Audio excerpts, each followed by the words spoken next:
யோவான் 1ஆம் அதிகாரம் 29ஆம் வசனம். यूहन्ना का पहला अध्याय 29वां वचन. மறுநாளிலே யோவான் இயேசுவை தன்னிடத்தில் வரக்கண்டு, இதோ உலகத்தின் பாவத்தை சுமந்து தீர்க்கிற தேவ ஆட்டுக்குட்டி. பாருங்க, இந்த வசனத்துல யோவான் ஸ்நானனை குறித்து பார்க்கிறோம். इस वचन में हम यूहन्ना बपतिस्मा वाले के बारे में देखते हैं. யெகோஷுவா யோவான் ஸ்நானன்ட்ட வந்து அங்க ஞானஸ்நானம் எடுக்க வரும்போது, और यहोशुआ जब यूहन्ना के पास आकर बपतिस्मा लेने के लिए आते हैं, யோவான் ஸ்நானகன் யெகோஷுவாவை பார்த்து ஒரு வார்த்தை சொல்றார். और यूहन्ना जो है यहोशुआ को देखकर एक शब्द कहता है, இதோ உலகத்தின் பாவத்தை சுமந்து தீர்க்கிற தேவாட்டுக்குட்டி. जगत के पाप को उठाने वाला मेमना.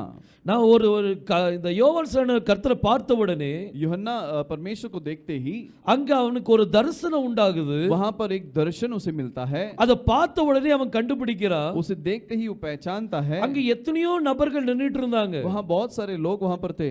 அங்க நூற்றுக்கணக்கான ஜனங்கள் அங்க யோர்தான் நதியில நின்னுட்டு இருக்காங்க. 100 की संख्या में लोग यरदन नदी के पास थे. அவங்க மத்தியில யெகோஷுவா அங்க ஞானஸ்நானம் எடுக்க வரும்போது, उनके बीच में यहोशुआ जब बपतिस्मा के लिए आता है, அவர் பார்த்த உடனே தெளிவா சொல்றார், उसे देखकर स्पष्ट कहता है, இவர் உலகத்தின் பாவத்தை சுமந்திருக்கிற தேவாட்டுக்குட்டி. ये संसार के जगत के बोझ, पापों के बोझ को उठाने वाला परमेश्वर का मेमना है. எவ்வளவு அருமையான தரிசனங்கள் பாருங்க. कितना अद्भुत दर्शन है देखिए. அதே மாதிரி இன்னொரு கூட்டம் ஞானஸ்நானம் எடுக்க வரும்போது, और एक जून जो बपतिस्मा लेने के लिए आता है, அவங்கள பார்த்து யோவான் ஸ்நானன் என்ன சொன்னார்னா, उनको देखकर यूहन्ना ने क्या कहा, விரியன் பாம்பு குட்டிகளே அப்படின்னு சொன்னார். है सांप के बच्चों करके कहा.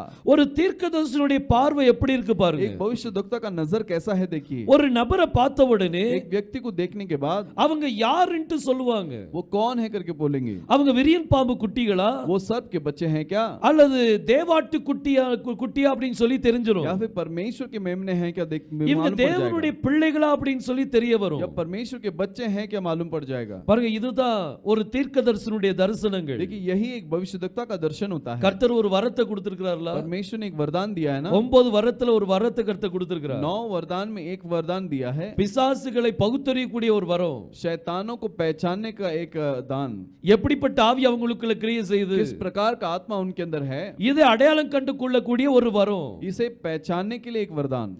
யெகோஷுவா உள்ள நடந்து வர்றார். यहोशुआ अंदर आते हैं. ஞானஸ்நானம் எடுக்க நடந்து வரும்போது बपतिस्मा के लिए जब आते हैं, அங்கதான் அவருடைய ஊழியம் தொடங்குது. वहां पर ही उनका सेवा शुरू होता है. அவர் ஞானஸ்நானம் எடுக்கும்போது वो बपतिस्मा लेते समय அவருடைய வயது வந்து 30. उसका जो उम्र है वो 30 उम्र का 30 साल का था. இந்த 30 அப்படிங்கிற இந்த வயது ये 30 बरस ये जो साल है, ஒரு ஆசாரிய ஊழியத்தை செய்வதற்குரிய ஒரு வயது. याजक सेवा करने का एक उम्र है. ஒரு மனிதன் ஆசாரிய ஊழியத்துக்குள்ள வரணும் அப்படின்னா एक व्यक्ति यदि याजक बनना है, அவங்க 30 வயசுக்கு மேல இருக்கணும். वो 30 उम्र के ज्यादा होना चाहिए. ஒரு போர் வீரனை செலக்ட் பண்றாங்கன்னா ये एक सैनिक को अगर चुनते हैं तो அது 20 வயசுக்கு மேல இருக்கணும். वो 20 साल के ऊपर होना चाहिए. இப்படி வேதாகமத்தில் அதனுடைய சட்டதிட்டங்கள் இருக்குது. ऐसे कलाम के अंदर उसके रिवाज हैं. யெகோஷுவா ஞானஸ்நானம் எடுக்கும்போது यहोशुआ जब बपतिस्मा ले रहे थे, அவருக்கு வயசு 30. उनका उम्र था 30. இப்ப அந்த 30வது வயசுல अब वो 30वें उम्र में யோவான் ஸ்நானன் பார்த்து சொல்றார், यूहन्ना देखकर कहता है, இதோ உலகத்தின் பாவத்தை சுமந்திருக்கிற தேவாட்டுக்குட்டி. जगत के पापों को उठाने वाला परमेश्वर का मेमना. யெகோஷுவா யாரு? यहोशुआ कौन है? அவர் ஆட்டுக்குட்டியானவர். वो मेमना है. இந்த ஆட்டுக்குட்டியானவர் என்ன ये செய்வார்? मेमना क्या करता है? உலகத்தின் பாவத்தெல்லாம் சுமப்பார். जगत के पापों को उठाएगा. உலகத்தின் பாவத்தை சுமக்கிறவர் தான் அவர். जगत के पापों को उठाने वाला ही है वो. இவர் எப்போ சுமந்தார்? ये कब उठाया? சிலுவையில எல்லாத்துக்காகவும் சிலுவையில் நமக்காக அடிக்கப்பட்டார். उसमें हम सभी के लिए मारा गया. அவர் மேல அந்த பாவம் சூட்டப்பட்டது. उसके ऊपर ये पाप रखा गया. உலகத்தின் பாவத்தெல்லாம் அவர் சுமந்துட்டு இருக்கிறார். सारे संसार के पाप को वो उठा रहा है. பாருங்க, பழைய நாட்கள்ல जूने जमाने में ஒரு பலி கொடுக்கணும் அப்படின்னா एक बलि देना है तो ஒரு ஆடை கொண்டு வருவாங்க. एक मेमने को लेकर आते அது हैं. அந்த ஆசாரியன்ட்ட கொண்டு வந்த பிறகு उसे याजक के पास लेकर आकर அந்த ஆடை கழுவுவாங்க. उस मेमने को धोते हैं. அதுக்கு பிறகு அது மேல அதனுடைய தலை மேல கை வச்சு उसके बाद उसके सर पर हाथ रख के எந்த குடும்பம் அந்த ஆட்டை கொண்டு வந்தாங்களோ जो परिवार उस मेमने को लेकर आई, அந்த குடும்பத்தினுடைய பாவத்தெல்லாம் அது மேல வைத்து उस परिवार के पाप को उसके ऊपर बोलकर அதுக்கு பிறகு பலி கொடுப்பாங்க. उसके बाद उसकी कुर्बानी देते हैं. இதுதான் அங்க உள்ள அந்த பழைய நாட்கள் நடந்த ஒரு காரியம். यही जूने जमाने का चीज है. பாருங்க, இதே காரியம் தான் இன்னைக்கு நம்ம பார்க்க போறோம். यही चीज को हम आज देखने वाले हैं. யெகோஷுவா அவர் ஞானஸ்நானம் எடுத்த பிறகு, यहोशुआ बपतिस्मा लेने के बाद, யெகோஷுவா எதுக்கு ஞானஸ்நானம் எடுக்கணும்? यहोशुआ क्यों बपतिस्मा लेना है? அவருக்கு மனம் திரும்ப வேண்டிய அவசியம் இருக்குதா? वो मन फिराने का जरूरत है क्या? ஏதாவது பாவம் செஞ்சிட்டாரா? कुछ पाप किया क्या? என்னில் குற்றம் உண்டு என்று யார் என்னை சொல்ல முடியும் சொல்லி கேட்டார். और मेरे अंदर गुनाह है करके कौन बता सकता है? அவருக்குள்ள எந்த ஒரு குற்றமும் கிடையாது. उसके अंदर कोई भी गुनाह नहीं है. பாவம் அறியாதவர், वो पाप न जानने वाला है. பாவம் அறியாத சுத்த கண்ணன், वो पाप न जानने वाला पवित्र आंख वाला. பாருங்க, அவர்கிட்ட எந்த ஒரு பாவமும் இல்ல. उसके अंदर कोई पाप नहीं. அப்படியானால் அவர் எதுக்கு ஞானஸ்நானம் எடுக்கணும்? वो क्यों बपतिस्मा लेना है? அவர் எதுக்கு தாபேல் எடுக்கணும்? वो क्यों ताबेल लेना है? தாபேல் என்னது? ताबेल का मतलब क्या है? மூழ்குதல், डूबना. இந்த தாபேல் இந்த ஞானஸ்நானம் ஏன் எடுக்கணும்? ये बपतिस्मा क्यों लेना है? அவர் ஞானஸ்நானம் எடுக்கல, वो बपतिस्मा नहीं लिए. அவர் ஆடா இருக்கிறார். वो मेमना है. அந்த ஆடு கழுவப்படணும். वो मेमना धोया जाना चाहिए. சிலுவை பாடுகளுக்குள்ள போறதுக்கு முன்னாடி वो क्रूस के पीड़ा के अंदर जाने से पहले அந்த ஆடுகள் கழுவப்படணும். वो मेमना धोया जाना चाहिए. அதனால தான் அவர் ஞானஸ்நானத்துக்குள்ள போறார். इसीलिए वो बपतिस्मा के अंदर जाता है. இவர் ஞானஸ்நானம் எடுத்த பிறகு वो बपतिस्मा लेने के बाद இப்போ அந்த ஆட்டுக்குட்டியானவர் ரெடி ஆயாச்சு. अब वो मेमना तैयार हो गया. பலிக்கு ரெடி ஆயாச்சு. बलि के लिए तैयार हो गया. வேதாகமத்துல कलाम के अंदर நீங்க லேவியராம புத்தகத்தை நீங்க வாசிச்சீங்கன்னா लेवी का व्यवस्था को पढ़ेंगे तो அதுல மொத்தம் 7 விதமான ஆஃபரிங் பற்றி கொடுத்திருக்குது. 7 प्रकार का दान के बारे में दिया है. அதுல 5 பலியை பற்றி கொடுத்திருக்கும். 5 कुर्बानी के बारे में दिया है. 2 வந்து அது ஆஃபரிங்காவே இருக்கும். और 2 जो है दान है. மொத்தத்துல 7 விதமான ஆஃபரிங் இருக்குது. कुल मिला के 7 प्रकार के दान है. இந்த ஆஃபரிங் எப்படி கர்த்தருக்குள்ள நிறைவேறுங்கிறத நம்ம 1 by 1 பார்க்க போறோம். ये दान का परमेश्वर के अंदर कैसा पूरा होता है उसे एक एक करके हम देखेंगे. முதலாவது ஆஃபரிங் நம்ம எதை பார்க்க போறோம்னா, पहला कुर्बानी हम किसे देखने वाले हैं? பாவ நிவாரண பலியை பற்றி பார்க்க போறோம். पाप के बलि के बारे में हम देखने वाले சின் हैं. ஆஃபரிங் பற்றி நம்ம பார்க்க போறோம். पाप के बलि के बारे में. இந்த சின் ஆஃபரிங் எவ்வளவு முக்கியமானது, ये पाप की कुर्बानी कितना महत्वपूर्ण है, இது யெகோஷுவாக்குள்ள எப்படி நிறைவேறுது, यहोशुआ के अंदर कैसे पूरा होता है, அத பற்றி நம்ம பார்க்க போறோம். इसके बारे में हम देखेंगे. பாருங்க, 7 விதமான ஆஃபரிங்கும் देखिए 7 प्रकार के जो दान है அது எல்லாமே யெகோஷுவாக்குள்ள தான் நிறைவேறும். वो सब कुछ यहोशुआ के अंदर ही पूरा होता है. யெகோஷுவா சிலுவையில இருக்கும்போது यहोशुआ क्रूस में जब थे பலி அங்க நிறைவேற்றிட்டு இருக்கிறார். वहां वो बलि को पूरा कर रहे हैं. 7 பலியும் அங்க நிறைவேறுது. 7 बलि वहां पूरा होता है. அதுல முதலாவது பலி தான் பாவ நிவாரண பலி. उसका पहला बलि ही, उसका पहला कुर्बानी जो पाप का कुर्बानी है, அதுதான் சின் ஆஃபரிங். वही पाप का कुर्बानी है. இந்த பாவ நிவாரண பலிக்காக அவர் தொங்கிட்டு இருக்கும்போது, ये पाप की कुर्बानी के लिए जब वो लटक रहे थे, பாவ நிவாரண பலி எதுக்கு கொடுப்பாங்க? पाप की कुर्बानी क्यों देते हैं?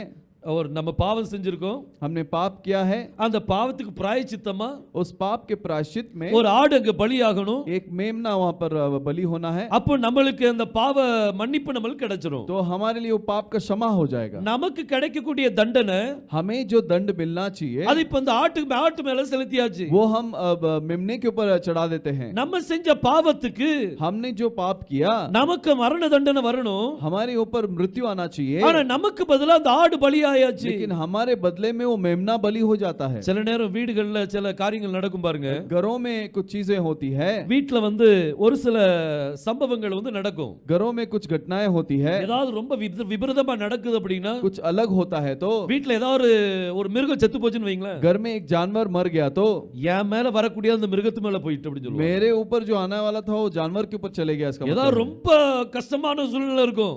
बहुत कठिन परिस्थिति होगा. வீட்ல இருக்க நாய் செத்து போயிருக்கும். घर का कुत्ता मर गया होगा, என் மேல வரக்கூடிய அதோட போயிட்டு मेरे ऊपर आने वाला चीज उससे चले गया. கண்ணாடி விழுந்துரும், कांच टूट जाता है, ஏதோ விபரீதமான காரியம் நடக்க போகுது, और कुछ तो भयानक चीज होने वाला है. இப்படி பல காரியங்கள் நம்ம யோசிப்போம். ऐसे बहुत सारे चीज हम सोचते हैं, ஆனா நமக்கு கிடைக்கக்கூடிய தண்டனை लेकिन हमारे ऊपर जो दंड आना होता அந்த है ஆட்டுக்கு கொடுக்கப்படுது. वो उस मेमने को दिया जाता है. இன்னைக்கு அந்த ஆடு நம்மளுக்கு யாரு? आज वो मेमना हमारे लिए कौन है? யெகோஷுவா நம்மளுடைய பாவத்தின் பலியை ஏற்றுக்கொண்டார். यहोशुआ हमारे पापों के बलि को उसने स्वीकार किया. நம்ம செய்த பாவத்துக்கு हमने जो पाप किया है, நம்ம மேல விழக்கூடிய தண்டனையை हमारे ऊपर जो कुर्बानी होनी थी அவர் தாம் மேல ஏற்றுக்கொண்டார். वो अपने ऊपर स्वीकार किया, மனப்பூர்வமா ஏற்றுக்கொண்டார். पूरे मन से स्वीकार किया. இவங்களுக்காக நான் பலியாகிறேன். उनके लिए मैं कुर्बान होता हूँ. பாவ நிவாரண பலியா நம்மளுக்காக அடிக்கப்பட்டார். पाप की प्रायश्चित का बलि के रूप में वो मारा गया. அவர் சிலுவையில் இருக்கும்போது वो क्रूस पर जब था, முதல் வார்த்தை அவர் சொன்னார் பாருங்க. पहला शब्द उसने जो कहा, லூக்கா 23ஆம் அதிகாரம் लूक का 23 अध्याय 34ஆம் வசனத்தை வாசிங்க. 34वें वचन को पढ़ेंगे. லூக்கா 23:34. அப்பொழுது இயேசு, பிதாவே இவர்களுக்கு மன்னியும், தாங்கள் செய்கிறது இன்னதென்று அறியாது இருக்கிறார்களே என்றார். பாருங்க இங்க வேதம் சொல்லுது, पर कलाम कहती है, கர்த்தர் சிலுவையில சொன்ன முதல் வார்த்தை, परमेश्वर ने क्रूस पे जो पहला शब्द कहा பிதாவே இவர்களை மன்னியும், है पिता इन्हें माफ करो, தாங்கள் செய்கிறது இன்னதென்று அறியாமல் செய்து கொண்டிருக்கிறார்கள். ये जानते नहीं है ये क्या कर रहे हैं. அறியாமல் செய்யக்கூடிய ஒரு பாவம், अनजाने में करने वाला एक पाप. பாருங்க ரெண்டு விதமான பாவம் இருக்குல்ல. देखिए दो प्रकार का पाप है. ஒன்னு அறியாம செய்வாங்க, एक अनजाने में करेंगे இன்னொன்னு அறிஞ்சு செய்வாங்க. और दूसरा जानकर करेंगे. இது பாவம்னு தெரிஞ்சும் பாவத்தை என்ன செய்வாங்க. ये पाप है ये जानकर भी पाप करेंगे. சிலது வந்து பாவம்னு அவங்களுக்கு தெரியாது, और कुछ चीज वो जानते नहीं है कि वो पाप है, அவங்க அறியாமலே அவங்க இந்த பாவத்தை वो செய்துருவாங்க. अनजाने में ही वो पाप कर बैठते हैं. இதுதான் அறியாம செய்யக்கூடிய ஒரு பாவம். यही अनजाने में करने वाला पाप है. யெகோஷுவாவை சிலுவையில் அறையும் போது यहोशुआ को जब क्रूस पर मारे थे, அந்த இஸ்ரவேல் ஜனங்கள் इजराइल लोग அவங்க அறியாம அந்த பாவத்தை செய்தாங்க. वो अनजाने में वो पाप किए. பாருங்க அறியாம செய்த பாவத்துக்காக अनजाने में जो पाप किया गया, அவர் சிலுவையில் அவங்களுக்காக ஜெபிக்கிறார். वो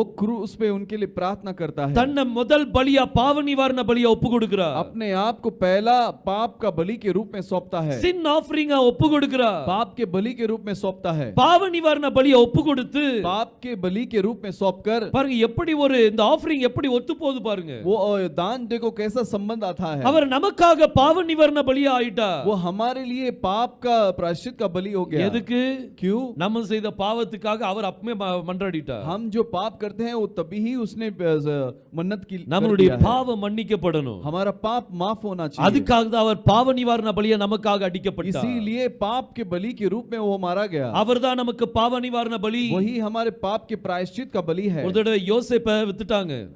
यूसुफ को एक बार बेच दिए थे. 20 வெள்ளி காசுக்காக வித்தாங்க. 20 सिक्के के लिए बेच दिए थे. விக்கிறதுக்கு முன்னாடி அவனுடைய வஸ்திரத்தை உறிஞ்சிட்டாங்க. और बेचने से पहले उसके कपड़े को उतार दिए. அவனுடைய வஸ்திரம் வித்த பிறகு और बेचने के बाद அவனுக்கு பதிலா ஒரு ஆடு அடிச்சு उसके बदले में एक मेमने को मारकर அவனுடைய பலவர்ண அங்கியை उसके रंग बिरंगे कपड़ों को அந்த ஆட்டுடைய ரத்தத்துல தோய்க்கிறாங்க. उस लहू के उस मेमने के लहू से धोते हैं. அப்ப ரூபன் ஒரு காரியம் சொல்றார். तो रूबन एक चीज बोलता है, எவ்வளவு பெரிய பாவத்தை செஞ்சிட்டீங்களே அப்படின்னு சொல்லி சொல்றார். कितने बड़े पाप को तुमने कर दिया. கடைசில ஒரு கொஞ்சம் வருடம் கழித்து और कुछ सालों के बाद பஞ்சகாலம் வரும்போது अकाल के समय में இவங்க எல்லாரும் எகிப்துக்கு போறாங்க. ये सब मिस्र में गए. அங்க பலவிதமான காரியங்கள் நடக்கும் உங்களுக்கு தெரியும். वो वहां पर बहुत सारे घटनाएं होती है आप जानते हैं. சிமியோனை பிடிச்சு உள்ள வச்சிரறான். सिमियोन को पकड़कर अंदर कर देते हैं. பெஞ்சமினை கொண்டு வந்தாதான் நான் விடுவேன்னு சொல்றான். बेंजामिन को ले आओगे तभी मैं छोड़ूंगा बोल அப்ப दिया. இவங்களுக்குள்ள பேசுறாங்க. ऐसे इनके आपस में बात करते हैं. நான் சொன்னேன் யோசேப்புக்கு அப்படி செய்யாதீங்கன்னு சொல்லி. तो ये लोग बात करते हैं कि मैंने बोला पहले ही कि तुम यूसुफ के साथ ऐसे मत करो. அவனுக்கு விரோதமா நம்ம குற்றம் செஞ்சிட்டோம். उसके विरुद्ध हमने पाप किया है. அவனுக்கு விரோதமா நம்ம பாவம் செஞ்சிட்டோம். उसके विरुद्ध हमने पाप किया है. அதனால தான் இன்னைக்கு இத நம்ம அனுபவிச்சிட்டு இருக்கோம். इसलिए आज हम इस चीज को अनुभव कर रहे हैं. ஆனா யோசேப்பு என்ன சொன்னா தெரியுமா? लेकिन यूसुफ ने क्या कहा? நீங்க இப்படி என்ன செஞ்சிட்டீங்கன்னு சொல்லி நீங்க வருத்தப்படாதீங்க. ऐसे किया करके अब दुखित मत होना. நம்ம எல்லாம் நம்ம வம்சம் காப்பாற்றப்படணும்ங்கிறதுக்காக கர்த்தர் என்னை முன்னாடி அனுப்புனார். हमारा संतान बचाया जाना चाहिए इसके लिए परमेश्वर ने मुझे आगे भेजा है. அப்ப சிலுவையில் அடிக்கப்பட்டது இஸ்ரவேல் ஜனங்கள் அல்ல. तो इस क्रूस में मारा था वो इजराइल लोग नहीं. கர்த்தர் அனுமதித்தார். परमेश्वर ने उसके अनुमति दिया है. அவரே தன்னை ஒப்பு கொடுக்கிற பலிக்காக. वो अपने आप को कुर्बानी के लिए सौंपता है. எதுக்காக? क्यों? அவருடைய வம்சம் காப்பாற்றப்படணும். उसका वंश बचाया जाना चाहिए. நம்ம தான் அவருடைய வம்சம். हम ही उसके वंश हैं. ஆவிக்குரிய வம்சங்கள் நம்ம. आत्मिक के वंश हैं. நம்ம காப்பாற்றப்படுறதுக்காக हम बचाए जाने के लिए அவர் சிலுவையில பாவ நிவாரண பலியா ஒப்பு கொடுக்கிறார். वो क्रूस में पाप के प्रायश्चित के बलि के रूप में सौंपता है. அவர் சொல்ற பிதாவே இவர்களை மன்னியும். वो कहता है पिता इन्हें माफ करो. மன்னியும் சொன்னாலே அதுல ரெண்டு விதமான பலி வந்துட்டு. और माफ करो करके बोलने से उसमें दो प्रकार के बलि आ गए. ஒன்னு பாவ நிவாரண பலி, एक तो पाप का बलि, இன்னொன்னு குற்ற நிவாரண பலி. और दूसरा गुनाह का बलि. இந்த ரெண்டு பலியும் அங்க மிக்ஸ் ஆயிட்டு. ये दोनों बलि जो है वहां पर मिल गया. ஒன்னு தெரிஞ்சு செய்த குற்றம், एक जानकर करने वाली पाप, இன்னொன்னு தெரியாம செய்த குற்றம். और दूसरा अनजाने में करने वाले இந்த पाप. ரெண்டு பலி அவர் ஆயிட்டார். ये दोनों बलि उन्होंने दे दिया. பாருங்க எபிரேயர் எழுதின நிருபம் हिब्रू का किताब 9ஆம் அதிகாரம் 9 अध्याय 28ஆம் வசனத்தை வாசிக்கலாம். 28वें वचन को पढ़ेंगे. கிறிஸ்துவும் அநேகருடைய பாவங்களை சுமந்து தீர்க்கும்படிக்கு ஒரே தரம் பலியிடப்பட்டு ஒரே பலியா என்ன செய்யற நமக்காக மரிக்கிறார். பாருங்க பைபிள் சொல்லுது कलाम कहती है அநேகருடைய பாவத்துக்காக बहुतों के पापों के लिए அவர் ஒரே பலியா நமக்காக वो பலியானார். एक ही कुर्बानी के हिसाब से बलि हो அந்த गया। ஒரு பலியில वो एक कुर्बानी में எல்லா பலிகளும் வந்துரும். सारे कुर्बानी आ जाती है। பாவ நிவாரண பலி, पाप का कुर्बानी குற்ற நிவாரண பலி, और गुनाह का बलि சர்வாங்க தகன பலி, और होम बलि அது சமாதான பலி, और शांति का बलि ட்ரிங்க் ஆஃபரிங் இருக்குது, அடுத்தது மீட் ஆஃபரிங், और अन्न बलि இப்படி அப்புறம் அசைவாட்டும் பலி இருக்குது, और धूप का बलि। இப்படி 7 விதமான பலிகள் இருக்குது. ऐसे 7 प्रकार के बलि हैं। இந்த 7 பலி யாருக்குள்ள நிறைவேறும் அப்படின்னா ये सातों बलि किसके अंदर पूरा होता है? அது யெகோஷுவாக்குள்ள वो நிறைவேறும். यहोशुआ के अंदर पूरा होता है। பாருங்க, நீங்க ட்ரிங்க் ஆஃபரிங் மீட் ஆஃபரிங் எடுத்துக்கிடுங்க. आप ये जल के बलि को और अन्न बलि को ले लीजिए। கர்த்தர் சிலுவையில இருக்கும்போது சொன்னார்ல, परमेश्वर जब क्रूस पे थे उन्होंने कहा நான் தாகமாய் இருக்கிறேன். मैं प्यासा हूँ। அவர் சொன்ன 5வது வார்த்தை, उसने जो 5वां शब्द कहा, சிலுவையில் 5வது ஒரு வார்த்தை சொல்றார் பாருங்க. क्रूस पे वो 5वें शब्द कहता है। வாசிங்க யோவான் 19ஆம் அதிகாரம் 28ஆம் வசனம். यूहन्ना का 19वां अध्याय 28वां वचन। எல்லாம் முடிந்தது என்று ஆ, இயேசு அறிந்து வேத வாக்கியம் நிறைவேற்றத்தக்கதாக 28 தாகமாய் இருக்கிறேன் என்றார். தாகமாய் இருக்கிறேன் என்றார். प्यासा हूँ कहा। பாருங்க, அவர் சிலுவையில் இருக்கும் 5வது ஒரு வார்த்தை சொல்றார். क्रूस में उसने 5वें शब्द कही, நான் தாகமாய் இருக்கிறேன். मैं प्यासा हूँ। இந்த வார்த்தை இன்னொருத்தல ஒரு ஸ்திரீட்ட கருத்து சொன்னார். और यही चीज और एक स्त्री के बाद परमेश्वर ने बताया, தாகத்துக்கு தான் சொன்னாரு. वो मैं प्यासा हूँ, मुझे पीने के लिए दे। உடனே அந்த சமாரி ஸ்திரீ சொன்னா, तो समारी स्त्री ने कहा, நீர் யூதனா இருக்க ஒரு சமாரி ஸ்திரீட்ட கேட்கலாமா? तू यहूदी है तो समारी के पास कैसे मांगता है? ஏன்னா அந்த சமயத்துல क्योंकि उस समय में யூதர்கள் வந்து சமாரிய ஜனங்கள் தாழ்ந்தவங்களா நினைப்பாங்க. और यहूदी लोग समारी लोगों को नीचे जात के लोग मानते थे। யூதர்கள் என்ன நினைக்கிறாங்க அப்படின்னா, यहूदी लोग क्या सोचते ரட்சிப்பு हैं? எங்க மூலமா தான் நடக்கும். उद्धार हमारे द्वारा ही होगा। தேவாலயம் எருசலேம்ல இருக்குது, और परमेश्वर का मंदिर जो है यरूशलेम में है। நாங்க தான் பெரியவங்க அப்படி நினைச்சிட்டு हम ही இருக்காங்க. ऊंचे लोग हैं करके सोचते थे। அதனால அந்த சமாரி ஸ்திரீ சொன்னா, इसलिए वो समारी स्त्री कहती है, நீர் ஏன்ட்ட கேட்கலாமா? तू मुझसे मांग सकता है क्या? அப்ப யெகோஷுவா சொன்னார், तब यहोशुआ ने कहा, கேட்கிறது இன்னார் என்று அறிந்திருந்தால் यदि तू जानती कि मांगने वाला कौन है, நீ அவரிடத்தில் கேட்டிருப்பாய், तू उसके पास मांगी होगी அவர் உனக்கு ஜீவ தண்ணீரை கொடுத்திருப்பார். और वो तुझे जीवन का पानी दिया होता। அப்ப சிலுவையில் அவர் நான் தாகமாய் இருக்கிறேன்னு சொல்லும்போது तो क्रूस पे जब उसने कहा कि मैं प्यासा हूँ, அவர் நம்மகிட்ட தண்ணி கேட்கல, वो हमारे पास पानी नहीं मांगा, நம்ம அவர்கிட்ட தண்ணி கேட்கணும்னு சொல்றாரு. हम उसके पास पानी मांगना है करके कहता है। கேட்கிறது யாருன்னு சொல்லி நம்ம அறிந்திருக்கணும். वो जब मांगने वाला कौन है करके हम जानना चाहिए। சிலுவையில தாகமாய் இருக்கிறேன்னு சொன்னவர் யார்? और क्रूस में मैं प्यासा हूँ करके बोलने वाला कौन है? அண்ட சராசங்களையும் படைத்தவர், वो सारे सृष्टि को बनाने वाला। அவர் இந்த உலகத்தில் வரும்போது वो संसार में आते समय எந்த மனிதனை தன்னுடைய கையினால உருவாக்கினாரோ, जिस मनुष्य को अपने हाथों से बनाया, அதே மனிதன் वही मनुष्य அவருடைய கரத்துல ஆணி அடைஞ்சான். उसके हाथों पे खिले मार दिए। அவனை பார்த்தா சொல்றான், நான் தாகமா இருக்கிறேன். उसे देखकर ही वो कहता है कि मैं प्यासा हूँ। தேவனுடைய தாகத்தை நம்மளால தீர்க்க முடியுமா? परमेश्वर के प्यास को हम बुझा सकते हैं क्या? தேவனுடைய பசியை நம்மளால தீர்க்க முடியுமா? परमेश्वर के भूख को हम मिटा सकते हैं क्या?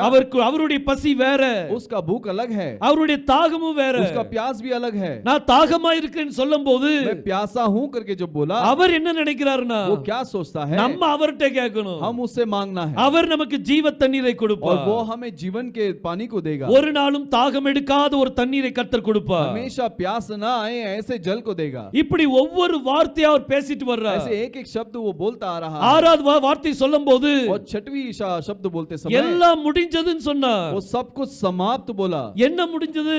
क्या समाप्त हुआ? அவர் பலியா கொடுக்கக்கூடிய எல்லா பலியும் தீர்த்து वो முடிச்சிட்டார். जो बलि देना चाहिए था वो सारे बलि को समाप्त किया। அந்த 7 விதமான பலியும் वो 7 प्रकार के बलि அவர் சிலுவையில நிறைவேற்றி முடிச்சிட்டார். क्रूस पे पूरा कर दिया। அதனால தான் அவர் சொல்றார், எல்லாம் முடிந்தது. इसीलिए वो कहता है कि सब कुछ समाप्त हो गया। என்னத்தை முடிச்சார்? क्या समाप्त किया? அந்த லேவி ராமத்துல சொல்லப்பட்ட 7 பலிகளையும் वो लेवी व्यवस्था में जो बताया गया वो 7 प्रकार के कुर्बानी அவர் சிலுவையில செய்து முடிச்சிட்டார். वो क्रूस पर समाप्त कर दिया। அவர் எவ்வளவு பெரிய தாகத்தை பண்ணியிருக்கிறார். वो कितने बड़ा कुर्बानी किया है। நம்ம என்ன செஞ்சிருக்கோம் சிந்திச்சு हमने பாருங்க. क्या किया है सोचकर देखिए। நம்ம யாராவது ஒருத்தர் நம்மள ஒரு திட்டுனாங்கன்னா, अगर कोई हमें डांट दिए तो, நம்மள அவமானப்படுத்திட்டாங்கன்னா, हमें अपमान किए तो நம்மளால தாங்க முடியல. हम बर्दाश्त नहीं कर सकते। இது முடிஞ்ச வரை தாங்கி பாக்குறோம், अब हो सकता है तब तक सहन करते हैं, இல்லாட்டி பிறகு நம்மளும் கொடுக்க ஆரம்பிச்சிடுறோம். नहीं तो फिर हम भी देने चालू करते हैं। நமக்கு யெகோஷுவாவுக்கு சம்பந்தமே இல்ல. हमारा और यहोशू का फिर कोई संबंध नहीं। பாருங்க, இந்த நிறைய பேர் தன்னுடைய நம்ம ஸ்டேட்மெண்ட் சொல்லியிருக்கிறாங்க. और बहुत सारे लोगों ने अपने शब्द कहा है। இந்த உலகத்துல ஒரே ஒரு கிறிஸ்டியன் தான் இருக்கிறாரு. इस संसार में एक ही मसीह है, வேற யாரும் கிறிஸ்டியன் நான் பார்க்கல. और कोई मसीह हमने देखा नहीं। இந்த உலகத்திலே ஒரு கிறிஸ்டியன் தான் இருக்கிறான். इस पूरे संसार में एक ही मसीह है, ஒரே ஒரு கிறிஸ்டியன் தான் இருக்கிறாரு. एक ही मसीह है। அது யாருன்னு அவன்கிட்ட கேட்கும்போது, वो कौन है करके जब पूछते हैं, அது இயேசு கிறிஸ்து தான் அந்த கிறிஸ்டியன். यीशु मसीह ही वो मसीह है। அவரை தவிர அவரை மீது வாழ்ந்த ஒருத்தரும் கிடையாது. उसके अलावा उसके जैसा जीने वाला कोई नहीं है। அவர் ஒரு அருமையான மனிதன் சொல்லக்கூடியவங்க நிறைய பேர் இருக்கிறாங்க. वो एक बहुत अच्छा व्यक्ति है करके बोलने वाले बहुत सारे हैं। அவர் அருமையான ஒரு தியாகின்னு சொல்லக்கூடியவங்க நிறைய பேர் இருக்காங்க. बहुत सारा बड़ा कुर्बानी करके बोलने वाला लोग हैं। ஆனா அவரை பின்பற்றுகிற நம்ம, लेकिन उसे पालन करने वाले हम கர்த்தருக்காக என்னத்தை தியாகம் பண்ணிட்டோம், परमेश्वर के लिए क्या त्याग किए हैं, நம்ம கர்த்தருக்காக எதையும் இழக்க நம்ம தயாரா இருக்கணும். हम परमेश्वर के लिए कुछ भी चीज को त्यागने के लिए तैयार होना चाहिए। உலகம் முழுசையும் நம்ம ஆதாயப்படுத்துறோம் வைங்களேன். पूरे संसार को हमने जीत लिया तो எல்லாத்தையும் நம்ம ஆதாயப்படுத்துறோம் வைங்க. सभी को हम परमेश्वर में लाते हैं, எல்லாரையும் கர்த்தருக்குள்ள கொண்டு வரோம். सबको परमेश्वर के अंदर लाते हैं। ஆதாயப்படுத்துறதுன்னா என்னது? वो कमाना मतलब क्या है? எல்லாரையும் கர்த்தருக்குள்ள என்ன செய்றோம்? கொண்டு வரோம். सभी को परमेश्वर के अंदर लेकर आते हैं। எல்லாரையும் கர்த்தருக்குள்ள கொண்டு வந்த பிறகு सभी को परमेश्वर के अंदर लाने के बाद நம்ம ஜீவனை நஷ்டப்படுத்தின லாபம் என்ன? अगर हम अपने जीवन का नाश करेंगे तो क्या फायदा है? நம்ம ஜீவனை நஷ்டப்படுத்தின அதனுடைய லாபம் என்ன? अपने जीवन को नाश करेंगे तो क्या फायदा है? நம்ம ஜீவன் நஷ்டம்னா என்னது? हमारा जीवन का नुकसान मतलब क्या? நம்மளுக்கு ரட்சிப்பு இல்ல, हमारा उद्धार नहीं। உலகத்துல எல்லாரையும் ரட்சிப்புக்குள்ள கொண்டு வரோம். उस संसार में सभी लोगों को उद्धार देते हैं, ஆனா நம்மள காத்துக்கொள்ள முடியலையே. लेकिन हम अपने आप को संभाल नहीं पाते हैं। இதனால லாபம் என்ன?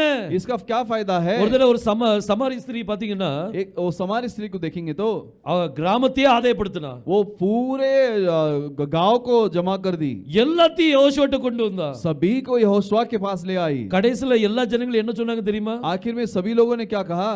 நீ சொன்னதுனால நாங்க நம்பல, तूने बोला उसके लिए हम विश्वास नहीं करते, நாங்க பார்த்து நம்புறோம். हमने देखा है इसलिए विश्वास करते இன்னைக்கு हैं। அதுதான் இன்னைக்கு காரியம். यही वो बात है। நம்ம எத்தனை பேரை கர்த்தருக்குள்ள கொண்டு வந்தாலும் சரி, हम कितने भी लोगों को परमेश्वर के अंदर क्यों ना लाए, அது ஒண்ணும் கிடையாது. वो कुछ भी नहीं நம்ம है। ஜீவன் நஷ்டமாயிட்டுனா, यदि हमारा जीवन का नुकसान हो गया நம்ம तो, குடும்பம் நஷ்டமாயிட்டுனா, हमारा परिवार नुकसान हो गया तो, நீங்க எத்தனை பேரை கூட்டு வந்தாலும் அதுல பிரயோஜனம் आप கிடையாது. कितने भी लोगों को लेकर आओ कुछ फायदा नहीं। நோவாவை பாருங்க, नोआ को देखो, உலகத்து முழுவதும் ஆதாயப்படுத்த முடியல, वो पूरे संसार को कमा नहीं पाया, ஆனா தன் குடும்பத்தை ஆதாயப்படுத்திட்டான். लेकिन अपने परिवार को कमा लिया। அதுதான் வேணும் இன்னைக்கு. वही आज चाहिए। இந்த கடைசி நாட்கள்ல इस आखिरी दिनों में நம்ம குடும்பத்தை ஆதாயப்படுத்துவோம், हम परिवार को कमाएंगे, குடும்பத்தோட ஆராதனைக்கு வருவோம். परिवार के साथ आराधना के अंदर நம்ம आएंगे। குடும்பத்தை ஆதாயப்படுத்தல அப்படின்னா, अगर हम परिवार को कमाएंगे नहीं तो அதனால லாபம் என்ன?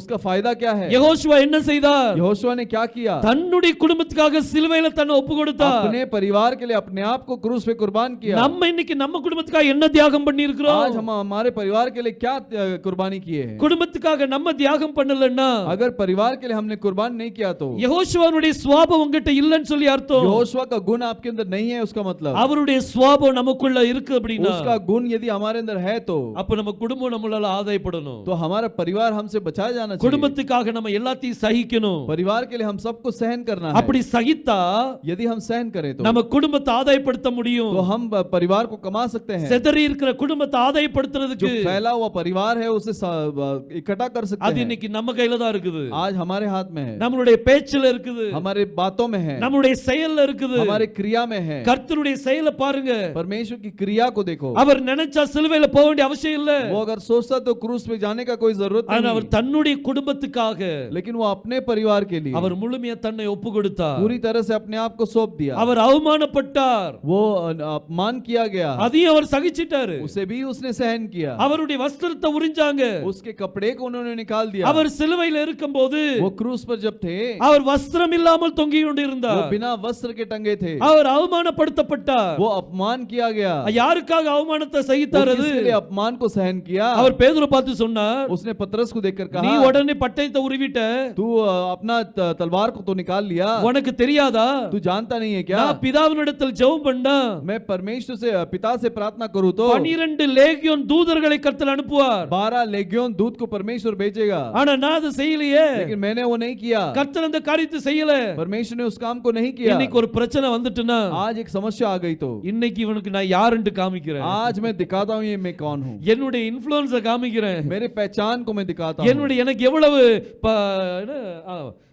பேச்சானுக்கு என்ன சொல்லுவாங்க, பழக்கங்கள், நான் பெரிய பெரிய ஆட்கள் எனக்கு தெரியும். बड़े बड़े लोगों को मैं जानता हूं। நான் என்ன இன்ஃப்ளூயன்ஸ் வச்சு அவனை என்ன செய்றேன் பாருங்க. मेरे पहचान से मैं क्या करता हूं देखो। இது கிறிஸ்தவம் கிடையாது. ये मसीह नहीं है। கர்த்தர் சொன்ன பேதுருவை பார்த்து பட்டயத்தை உரையில போடு. परमेश्वर ने कहा पतरस से वो तलवार को उसके इसमें डाल दे। நீ என்னை பின்பற்று, तू मेरे पीछे हो ले। நான் பிதாட்ட கேட்ட 12 லேகியோன் தூதர்களை அனுப்ப முடியும். मैं अगर पिता से मांगूंगा तो 12 लेगियोन दूत को भेजेगा। ஆனா நான் இந்த பாடுகளுக்குள்ள போக வேண்டி இருக்குது. लेकिन मैं इस पीड़ा के अंदर जाना है। எதுக்கு போகணும்?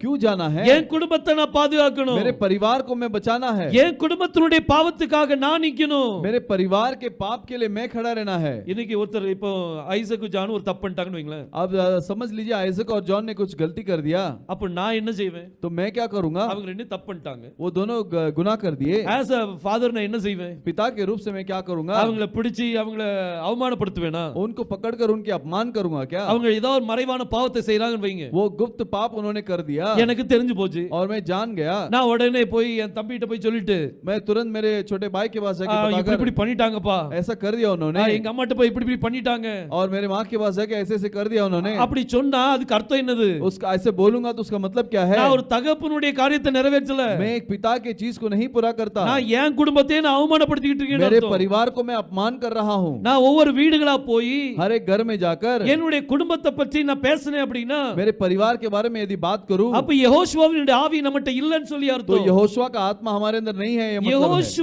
यहोशुआ அவர் தன்னுடைய குடும்பத்துக்காக वो अपने परिवार के लिए அவர் எல்லா அவமானத்தை சகித்தார். सारे अपमान को सहन कर लिया। இன்னைக்கு நீங்க சிந்திச்சு பாருங்க, आज आप सोच कर देखिए, நம்ம எவ்வளவு பாவம் செஞ்சிருக்கிறோம். हम बहुत पाप किए हैं। இந்த பாவத்தை கர்த்தர் யாருக்கா தரிசனத்துல காமிக்கிறாரா? इस पाप को परमेश्वर किसी को दर्शन में दिखाता है क्या? யாருக்காவது காமிக்கிறாரா? किसी को दिखाता है क्या? என்ன பாவம் செஞ்சிட்டான், ये पाप कर दिया, என்ன காரியத்தை செஞ்சிட்டு இருக்கான், ये चीज को कर दिया। கர்த்தர் இன்னைக்கு அதை அவமானப்படுத்தினாரா? परमेश्वर ने अपमान किया क्या? அவர் தன்னுடைய பிள்ளைகளை அவமானப்படுத்த वो மாட்டார். अपने बच्चों को अपमान नहीं करेगा। அவர் தன்னுடைய பிள்ளைகளை அவமானப்படுத்தாதது போல वो अपने बच्चों को जिस तरह अपमान नहीं करता, நம்ம குடும்பத்தை அவமானப்படுத்த கூடாது. हमारे परिवार का अपमान नहीं करना है। பாருங்க, தன்னுடைய குடும்பத்தை மன்னிக்க தெரியணும். अपने परिवार को माफ करने के लिए मालूम होना चाहिए। அவர் சிலுவையில கதறின காட்சி அதுதான். वो क्रूस में इसीलिए तड़पा, பிதாவே இவர்களை மன்னியும். है पिता इन्हें माफ करो। யாரை மன்னிக்கிறது? किसे माफ करना है? என்னுடைய சொந்த ஜனங்கள் தான், मेरे ही लोग हैं, இது என் குடும்பம் தான், ये मेरा ही परिवार है। அவங்க செய்யறது இன்னது அறியாமல் இருக்காங்க. वो नहीं जानते कि वो क्या कर रहे हैं। அவங்க மன்னிங்கப்பா,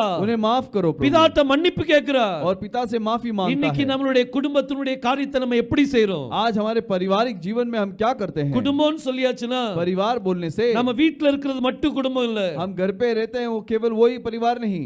நம்ம தகப்பனுடைய வீட்டார் எல்லாரும் குடும்பம் தான். हमारे पिता के घराने हमारे परिवार है। நம்மளுடைய தாயினுடைய வீட்டார் எல்லாரும் நம்மளுடைய குடும்பம் हमारे தான். माता के परिवार सब हमारे परिवार है। ஒவ்வொருத்தருடைய கம்யூனிட்டி அவங்க குடும்பம் தான். हर किसी का जो कम्युनिटी है वो उनका परिवार है। அந்த கம்யூனிட்டியை மன்னிக்க தெரியணும். उस कम्युनिटी को माफ करने के அந்த लिए குடும்பத்தை ஆசீர்வதிக்க தெரியணும். उस परिवार को आशीष करने के लिए யெகோஷுவாவுடைய சுபாவம் நமக்குள்ள வரணும். यहोशुआ का स्वभाव आना चाहिए। அவர் நமக்காக பாவ நிவாரண பலியா ஒப்பு वो கொடுக்க, हमारे लिए पाप के प्रायश्चित के बलि के रूप में अपने आप को त्याग दिया। குற்ற நிவாரண பலியா ஒப்பு वो கொடுக்கப்பட்டார். गुनाह के बलि के रूप में दे दिया। அவங்களுடைய பாவத்துக்காக उनके पाप के लिए அவர் தன்னையே ஒப்பு கொடுக்கிறார். वो अपने आप को कुर्बान कर दिया। இன்னைக்கு நம்ம எப்படி இருக்கோ சிந்திச்சு பாருங்க. आज हम कैसे हैं करके सोच कर देखिए। மத்தவங்களுடைய பாவத்தை நம்ம தலைமையில எடுக்கிறோமா? दूसरों के पाप को हमारे सिर पे लेते हैं क्या? சரி, அவன் செஞ்ச குற்றத்தை மன்னிச்சிருங்க, அதுக்கு பதிலா நான் உங்களுக்கு என்ன செய்யணுமோ செய்றேன். उन्होंने जो पाप किया उसके लिए माफ कर दीजिए, मैं उसको जो करना है मैं कर लूंगा। அப்படி சொல்றவங்க நிறைய பேர் இருக்காங்க. ऐसे बोलने वाले बहुत सारे हैं। கர்த்தருடைய சுபாவம் நம்மட்ட வெளிப்படணும். परमेश्वर का गुण हमारे अंदर प्रकट होना இந்த है। 7 வார்த்தைகளை படிக்கிறது பெருசு இல்ல. ये 7 शब्दों को पढ़ना बड़ी बात नहीं है। இந்த சுபாவங்கள் நம்மட்ட வெளிப்படுதா? ये गुण हमारे अंदर प्रकट होता है क्या? பாருங்க, அவர் பாவ நிவாரண பலியா வெளிப்பட்டார். देखिए पाप का बलि के रूप में प्रकट हुआ। அவர் குற்ற நிவாரண பலியா வெளிப்பட்டார். गुनाह के बलि के रूप में प्रकट हुआ। அடுத்தது burnt offering, और दूसरा होम बलि। அவர் சர்வாங்க தகன பலியா ஒப்பு கொடுக்கப்படுறார். वो होम बलि के रूप में सौंप दिया जाता அவர் है। நமக்கு burnt offering ஆ இருக்கிறார். वो हमारे लिए होम बलि है। இந்த burnt offering யாரு? ये होम बलि कौन है? அது யெகோஷுவாவை தான் குறிக்கும். वो वो यहोशुआ को ही दर्शाता है। இந்த burnt offering-ல என்ன நடக்கும்? ये होम बलि में क्या होता है? அந்த பலியை செலுத்தும் போது उस बलि को चढ़ाते समय தேவன் அக்கினினால பதில் கொடுப்பார். परमेश्वर आग से जवाब देता है। அதுதான் ஹோம் பலி. वही है होम बलि। அதுதான் சர்வாங்க தகன பலி. वही होम बलि है। பாருங்க, ஆபேலும் காயினும் காணிக்கை கொண்டு வந்தாங்க. बैल और कैन दोनों अपने बलि को लेकर आए। அந்த பலியை கொடுக்கும்போது उस बलि को देते समय கர்த்தர் ஆபேலுடைய காணிக்கையை அங்கீகரித்தார். परमेश्वर बैल के जो बलि है उसे स्वीकार किए। ஆனா காயினுடைய பலி அங்கீகரிக்கல. लेकिन काइन के बलि को स्वीकार नहीं किए। அது எப்படி தெரிஞ்சது? वो कैसे मालूम पड़ा? கர்த்தர் இவங்க பலி அங்கீகரிச்சார், அங்கீகரிக்கலன்ட்டு. परमेश्वर ने इसके बलि को स्वीकार किया और इसका स्वीकार नहीं किया। எப்பவுமே பைபிள்ல நீங்க பாத்தீங்கன்னா कलाम के अंदर आप देखेंगे கிதியோன் ஓடி வரான், போஜனம் எல்லாம் கொண்டு வரான். और गिदयोन भोजन लेकर आता है। அவனுக்கு தரிசனமான தூதனுக்கு முன்னாடி उसके सामने जो देवदूत दर्शन हुए उसके लिए கிதியோன் ஆகாரத்தை கொண்டு வரான். गिदयोन भोजन लेकर आता है। அவர் கையில இருந்த கோல் எப்படி நீட்டினாரு, उसके हाथ में जो छड़ी था उसे ऐसे ही उसकी तरफ घुमाया அந்த பாறையில இருந்து அக்கினி எழும்பி அதை பட்சித்து போட்டது. और उस पत्थर के अंदर से आग निकलकर उस भोजन को भस्म कर दिया। அவர் அக்கினினால் பதில் கொடுக்கிற ஒரு தேவன். वो अग्नि से जवाब देने वाला परमेश्वर है। இந்த பலியை நான் ஏற்றுக்கொண்டேன் என்று அவர் காமிக்கிறதுக்கு, इस बलि को मैंने स्वीकार किया है करके वो बताने के लिए அவர் அக்கினினால் பதில் கொடுப்பார். वो आग से जवाब देता है। எலியாவுடைய நாட்கள்ல பாத்தீங்கன்னா एलिया के जमाने में ஒரு பெரிய போராட்டம் வந்தது. एक बहुत बड़ा लड़ाई था। பாகால் தேவனா இல்லாட்டி யெகோவா தேவனா? वो बाहाल परमेश्वर है क्या यहोवा परमेश्वर है? ரெண்டு பேர்ல யாரோ ஒருத்தர் தான் தேவன். वो दोनों में कोई एक ही परमेश्वर है। பாகாலை வணங்கக்கூடிய 450 தீர்க்கதரிசிகள் இருந்தாங்க. और बाहाल को नमन करने वाले 450 भविष्यद्वक्ता थे। ஆனா இங்க எலியா ஒருத்தர் தான் இருக்கா யெகோவா கூட. लेकिन यहोवा के लिए केवल एलिया एक ही है। அவர் ஒரு வார்த்தை சொன்னாரு, उसने एक शब्द कहा, நம்ம ரெண்டு பேரும் பலி கொடுப்போம். हम दोनों बलि देंगे। நீ உன் கடவுளுக்கு கொடு, तू तेरे परमेश्वर के लिए दे, நான் என் கடவுளுக்கு கொடுக்கிறேன். मैं मेरे परमेश्वर के लिए देता हूँ। எந்த தேவன் அக்கினினால் பதில் கொடுக்கிறாரோ, जो परमेश्वर आग से जवाब देता है அவர்தான் மெய்யான தேவன். वही सच्चा परमेश्वर है। இந்த ரெண்டு காரியம் நடந்துட்டு இருக்கும்போது ये दोनों चीज जब हो रही थी, முதல்ல அவங்க கடவுளை வணங்குனாங்க. तो पहले उन्होंने अपने परमेश्वर की आराधना किया। அது ஒரு அக்னி வரல, कुछ आग नहीं आया। ஆனா எலியா लेकिन एलिया அந்த ஆடை பலி கொடுத்து, उस मेमने की बलि देकर, அந்த பலிபீடத்தை செப்பனிட்டு, उस बलि का जो वेदी है उसको सीधा करके, அதுல பலி கொடுத்து, उसे बलि देकर, அதுல தண்ணினால குடத்துல தண்ணியை ஊத்த சொன்னா, और उसने कहा कि वो बर्तन से उसमें पानी डालो। முழுச தண்ணினால் நிரப்பப்பட்ட பிறகு पूरा पानी से भर जाने के बाद கர்த்தர் நோக்கி கூப்பிட்டான். वो परमेश्वर की ओर पुकारा। அக்கினியால் பதில் தாருன்னு சொல்லி वो சொன்னான். अग्नि से जवाब दो करके அந்த பலியை அந்த அக்கினி பட்சித்தது. उस बलि को वो अग्नि जो है भस्म कर दी। அந்த அக்கினியானது அந்த பலியை ஏற்றுக்கொண்டது. वो अग्नि उस कुर्बानी को स्वीकार किया। அதே மாதிரி யெகோஷுவா சிலுவையில இருக்கும்போது वैसे ही यहोशुआ जब क्रूस पर थे, அவர் கத்துறாருங்க, वो वहां पर चिल्लाता है, என் தேவனே ஏன் என்னை கைவிட்டி, मेरे प्रभु तूने मुझे क्यों छोड़ दिया? ஏலி ஏலி லாமா சபக்தானின்னு சொல்லி கூப்பிடுறார். वो एली एली लामा सबक्तानी बोलता है। அவர் ஏன் இப்படி கதறணும்? वो क्यों ऐसे तड़पना है? சூரியன் அந்தகாரமாயிற்று, और सूरज अंधकार छा गई। சூரியன் தன்னுடைய வெளிச்சத்தை கொடுக்க மறுத்துட்டு, सूरज अपने रोशनी को देना नहीं चाहा। அங்க ஒரு அங்கீகரிப்பு நடந்துட்டு இருந்துச்சு. वहां पर एक स्वीकार हो रहा था। கர்த்தர் அக்னினால கர்த்தர் அந்த பலியை ஏற்றுக்கொண்டார். परमेश्वर अग्नि से उस बलि को स्वीकार किए। அவர் ஏழாவது ஒரு வார்த்தை சொல்றார். और 7वें शब्द में एक शब्द कहता है, பிதாவே என்னுடைய ஆவி உம்முடைய கரத்தில் ஒப்பு கொடுக்கிறேன். पिता मेरे आत्मा को तेरे हाथ में सौंपता हूं। அந்த பலி ஆயிட்டேப்பா, मैं कुर्बान हो गया। எல்லா பலியாவும் நான் என்னை ஒப்பு கொடுத்துட்டேன். सारे कुर्बानी के रूप में मैं तुझे सौंप दिया। இப்போ என் ஆவியை நீங்க ஏற்றுக்கொள்ளுங்க. अभी मेरे प्राण को आप स्वीकार कर இந்த लीजिए। பலியை ஏற்றுக்கொள்ளுங்க. इस बलि को स्वीकार कीजिए। அவர் தன்னை ஒப்பு கொடுக்கும் போது वो अपने आप को सौंपने के बाद அங்க அவர் அங்கீகரிக்கப்பட்டார். वहां पर स्वीकार किया गया। தேவாலயத்தின் திரைச்சீலை அங்க இரண்டாக கிழிக்கப்பட்டது. और परमेश्वर के तंबू के जो पर्दे हैं वो दो भाग हो गए। இந்த பலியை கர்த்தர் அங்கீகரிச்சார். इस बलि को परमेश्वर ने स्वीकार किया। அவர்தான் நமக்கு தகன பலியாக இருக்கிறார். वही हमारे लिए होम बलि है। அவர் நமக்கு பாவ நிவாரண பலி, वो हमारा पाप का बलि, அவர் நமக்கு ட்ரெஸ்பாஸ் ஆஃபரிங், वो हमारा गुनाह का बलि, அவர் நமக்கு பர்ன்ட் ஆஃபரிங். वो हमारा होम बलि। நாலாவது நீங்க பாத்தீங்கன்னா चौथा आप देखेंगे तो அவர்தான் நமக்கு சமாதான பலி, वही हमारे शांति का बलि है। அவர்தான் நமக்கு பீஸ் ஆஃபரிங். वो हमारा शांति का बलि है। இந்த பீஸ் ஆஃபரிங் யாரு? ये शांति का बलि क्या है? இந்த பீஸ் ஆஃபரிங்கும் யெகோஷுவா தான். ये शांति का बलि भी यहोशुआ ही है। அவர்தான் பீஸ் ஆஃபரிங்கா இருக்கிறார். वही शांति का बलि है। அதாவது ஷாலோம் ஆஃபரிங், वो शालोम बलि है। சமாதான பலி. वो शांति का बलि है। இந்த சமாதான பலி என்ன? ये शांति का बलि क्या है? சமாதான பலி எது கொடுக்கறாங்க? ये शांति का बलि क्यों देते हैं? சமாதானமாகிறதுக்கு. वो शांति होने के लिए। யார் கூட சமாதானம் சமாதானமாகிறதுக்கு, किसके साथ शांति होने के लिए? தேவனோடு சமாதானமாகிறதுக்கு. परमेश्वर के साथ शांति होने के लिए। இன்னைக்கு நம்ம கர்த்தருக்கு விரோதியாய் இருந்தோம். हम परमेश्वर के विरोधी थे। நம்ம கர்த்தருக்கு ஒரு காலத்துல விரோதியா இருந்தோம். एक जमाने में हम परमेश्वर के बैरी थे। ஆனா கர்த்தர் சிலுவையில தொங்கினது நிமித்தம் लेकिन परमेश्वर क्रूस में हमारे लिए मारा गया, इसके நமக்கு சமாதான பலியா மாறினா. वो हमारे लिए समाधान का बलि के रूप में बदल பாருங்க, गया। கொலோசியருக்கு எழுதின நிருபம் कोलोसी का किताब 1ஆம் அதிகாரம் पहला अध्याय அதுல 20ஆம் வசனத்தை வாசிக்கலாம். 20वें वचन को पढ़ेंगे। அவர் சிலுவையில் சிந்தின இரத்தத்தினாலே எங்க இரத்தத்தை சிந்தினாரா? वो कहां पर लहू को बहाए? அவர் சிலுவையில சிந்தின இரத்தத்தினாலே वो क्रूस में जो लहू बहाए, சமாதானத்தை உண்டாக்கி அவர் என்ன உண்டாக்குறாரா? उसने क्या उत्पन्न किया? சமாதானத்தை உண்டாக்குறார். वो मिलाप को उत्पन्न करता है। அவர் சிலுவையில இரத்தத்தை சிந்தும் போது वो क्रूस में जब लहू बहाया, அவர் சமாதான பலியை உருவாக்குறார். वो मिलाप का बलि को वहां पर बनाता है। அவர்தான் சமாதான பலி. वो ही मिलाप का बलि है। அவர் சமாதானத்தை உருவாக்கி वो मिलाप को बनाकर, இன்னும் வாசிக்கலாம். பூலோகத்தில் உள்ளவைகள் ஆ, பரலோகத்தில் உள்ளவைகள் யாவையும் ஆ, அவர் மூலமாய் தமக்கு ஒப்புரவாக்கி கொள்ளவும் ஆ. அவருக்கு பிரியமாயிற்று. So, பூலோகத்தில் உள்ளவைகள், इस धरती के वस्तु பரலோகத்தில் உள்ளவைகள், और स्वर्ग के वस्तु, இத ரெண்டையும் அவர் என்ன செய்யறார்? ஒப்புரவாக்குறாராம். वो दोनों को मिलाता है। ஒரு ஒப்புரவாக்குதலின் ஊழியத்தை அவர் செய்தார். वो मिलाने का एक काम को वो करता है। இந்த ஒப்புரவாக்குதல் செய்யறதுக்கு ये मेल को करने के लिए அங்க அவர் சமாதான பலியா நமக்காக மரிச்சார். वो मेल का बलि के रूप से बलिदान हुआ। சிலுவையில இரத்தம் சிந்தப்பட்டது. वो क्रूस में लहू बहाया गया। அந்த சிந்தப்பட்ட இரத்தம் वो जो लहू बहाया गया, அது சமாதானத்தை உண்டாக்கக்கூடிய ஒரு இரத்தம். वो मिलाप को बनाने वाला एक लहू था। பைபிள் சொல்லுது, कलाम कहती है நம்ம ஒரு காலத்துல கர்த்தருக்கு எதிரியா தான் இருந்தோம். हम एक जमाने में परमेश्वर के बैरी थे।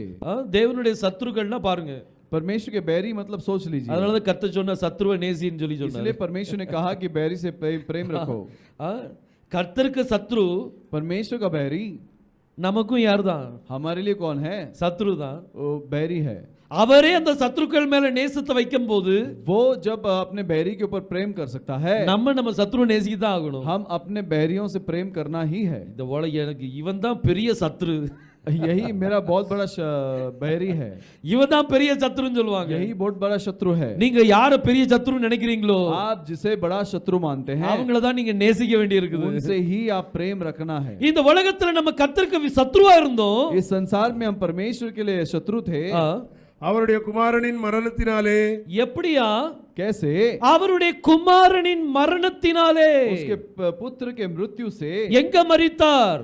कहां पर मृत्यु हुआ? சிலுவையில் அவர் நமக்காக மரித்ததினாலே. क्रूस में हमारे लिए मृत्यु हुआ। इसके लिए அவருடனே ஒப்புரவாக்கப்பட்டோமானால், அவரோடு ஒப்புரவாக்கப்பட்டோமானால், उसके साथ अगर हमने मेल किया है तो ஒப்புரவாக்கப்பட்ட பின் நாம் அவருடைய ஜீவனாலே ரட்சிக்கப்படுவது அதிக நிச்சயமாமே. இந்த ஒப்புரவாக்கப்படுதல் நடக்கணும். ये मेल होना जरूरी है। இந்த ஒப்புரவாக்குதல் ஊழியம் எப்ப நடக்குது? मेल का सेवा कभी होता है? அவர் நமக்கு சமாதான பலியா ஒப்பு கொடுக்கும் போது, वो हमारे लिए अब मेल का बलि के रूप में जब सौंपता है। இன்னைக்கு யெகோஷுவா நமக்கு சமாதான பலியா மரிச்சிருக்கிறார். आज यहोशुआ हमारे लिए मिलाप का बलि के रूप में मरा है। அவர் சமாதானம் பண்றாரு. वो मिलाप देता है। யாருக்கும்?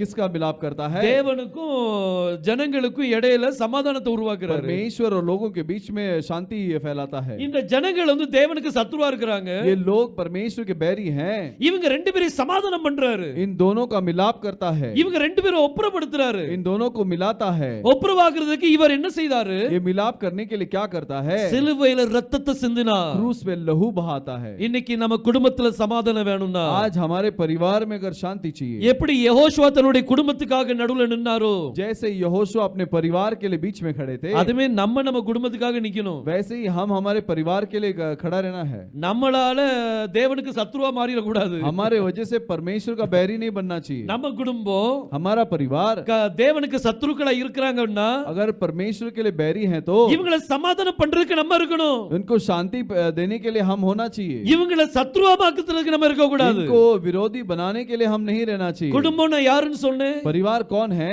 நம்மளுடைய வீட்ல இருக்கிற குடும்பம். हमारे घर के लोग भी परिवार हैं। நம்மளுடைய தகப்பனுடைய வீட்டார் குடும்பம். हमारे पिता के परिवार हमारा परिवार है। நம்மளுடைய தாயின் குடும்பத்தில நம்மளுடைய குடும்பம் தான். हमारे माताजी का परिवार हमारा परिवार है। நம்மளுடைய கம்யூனிட்டி நம்மளுடைய குடும்பம். पूरा कम्युनिटी हमारा परिवार है। இந்த குடும்பத்தை அவர் என்ன செய்யறார் அப்படினா इस परिवार को वो क्या करता है? இத நம்ம ஒப்புரவாக்கணும்। इसे हम मिलाप करना है। இதுல எத்தனை பேர் சத்துருவா இருக்காங்கன்னு சிந்திச்சு பாருங்க। इसमें कितने लोग बैरी हैं जरा सोच कर देखिए। நம்ம குடும்பத்துல हमारे परिवार में எத்தனை பேர் தேவனுக்கு சத்துருவா இருக்காங்க? कितने लोग परमेश्वर के बैरी हैं? அப்ப இந்த ரெண்டு பேருக்கு நடுவுல तो इन दोनों के बीच में நம்ம அங்க இருக்கணும்। हम वहां पर रहना है। சமாதானம் பண்ணுகிறவர்கள் பாக்கியவான்கள், और जो मिलाप करते हैं वो धन्य हैं। அவர்கள் தேவனுடைய புத்திரர் எனப்படுவார்கள்। वो परमेश्वर के पुत्र माने जाएंगे। நம்ம தேவனுடைய பிள்ளைகளா? हम परमेश्वर के बच्चे हैं நம்ம क्या? தேவனுடைய பிள்ளைகள் அப்படினா यदि हम परमेश्वर के बच्चे हैं तो நம்ம மூலமா நிறைய பேர் சத்துருக்களா மாறணும்। हमारे द्वारा बहुत सारे लोग बैरी बनना है। அப்படியா? ऐसा है क्या?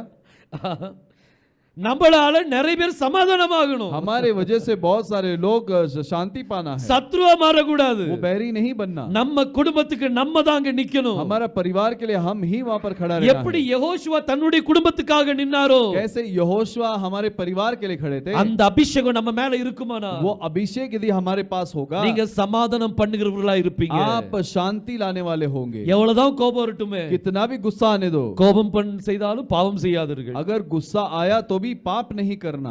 சூரியன் அஸ்தமிக்கிறதுக்கு முன்பதாக உங்களுடைய கோபம் தணிஞ்சு போயிரணும்। और सूरज डूबने से पहले तुम्हारा क्रोध जो है वो ठंडा हो जाना चाहिए। நம்ம தான் வாழ்க்கை ஃபுல்லா சுமந்துட்டு இருக்கோமே हम கோபத்தை। तो जिंदगी भर उस क्रोध को उठा के घूमते हैं।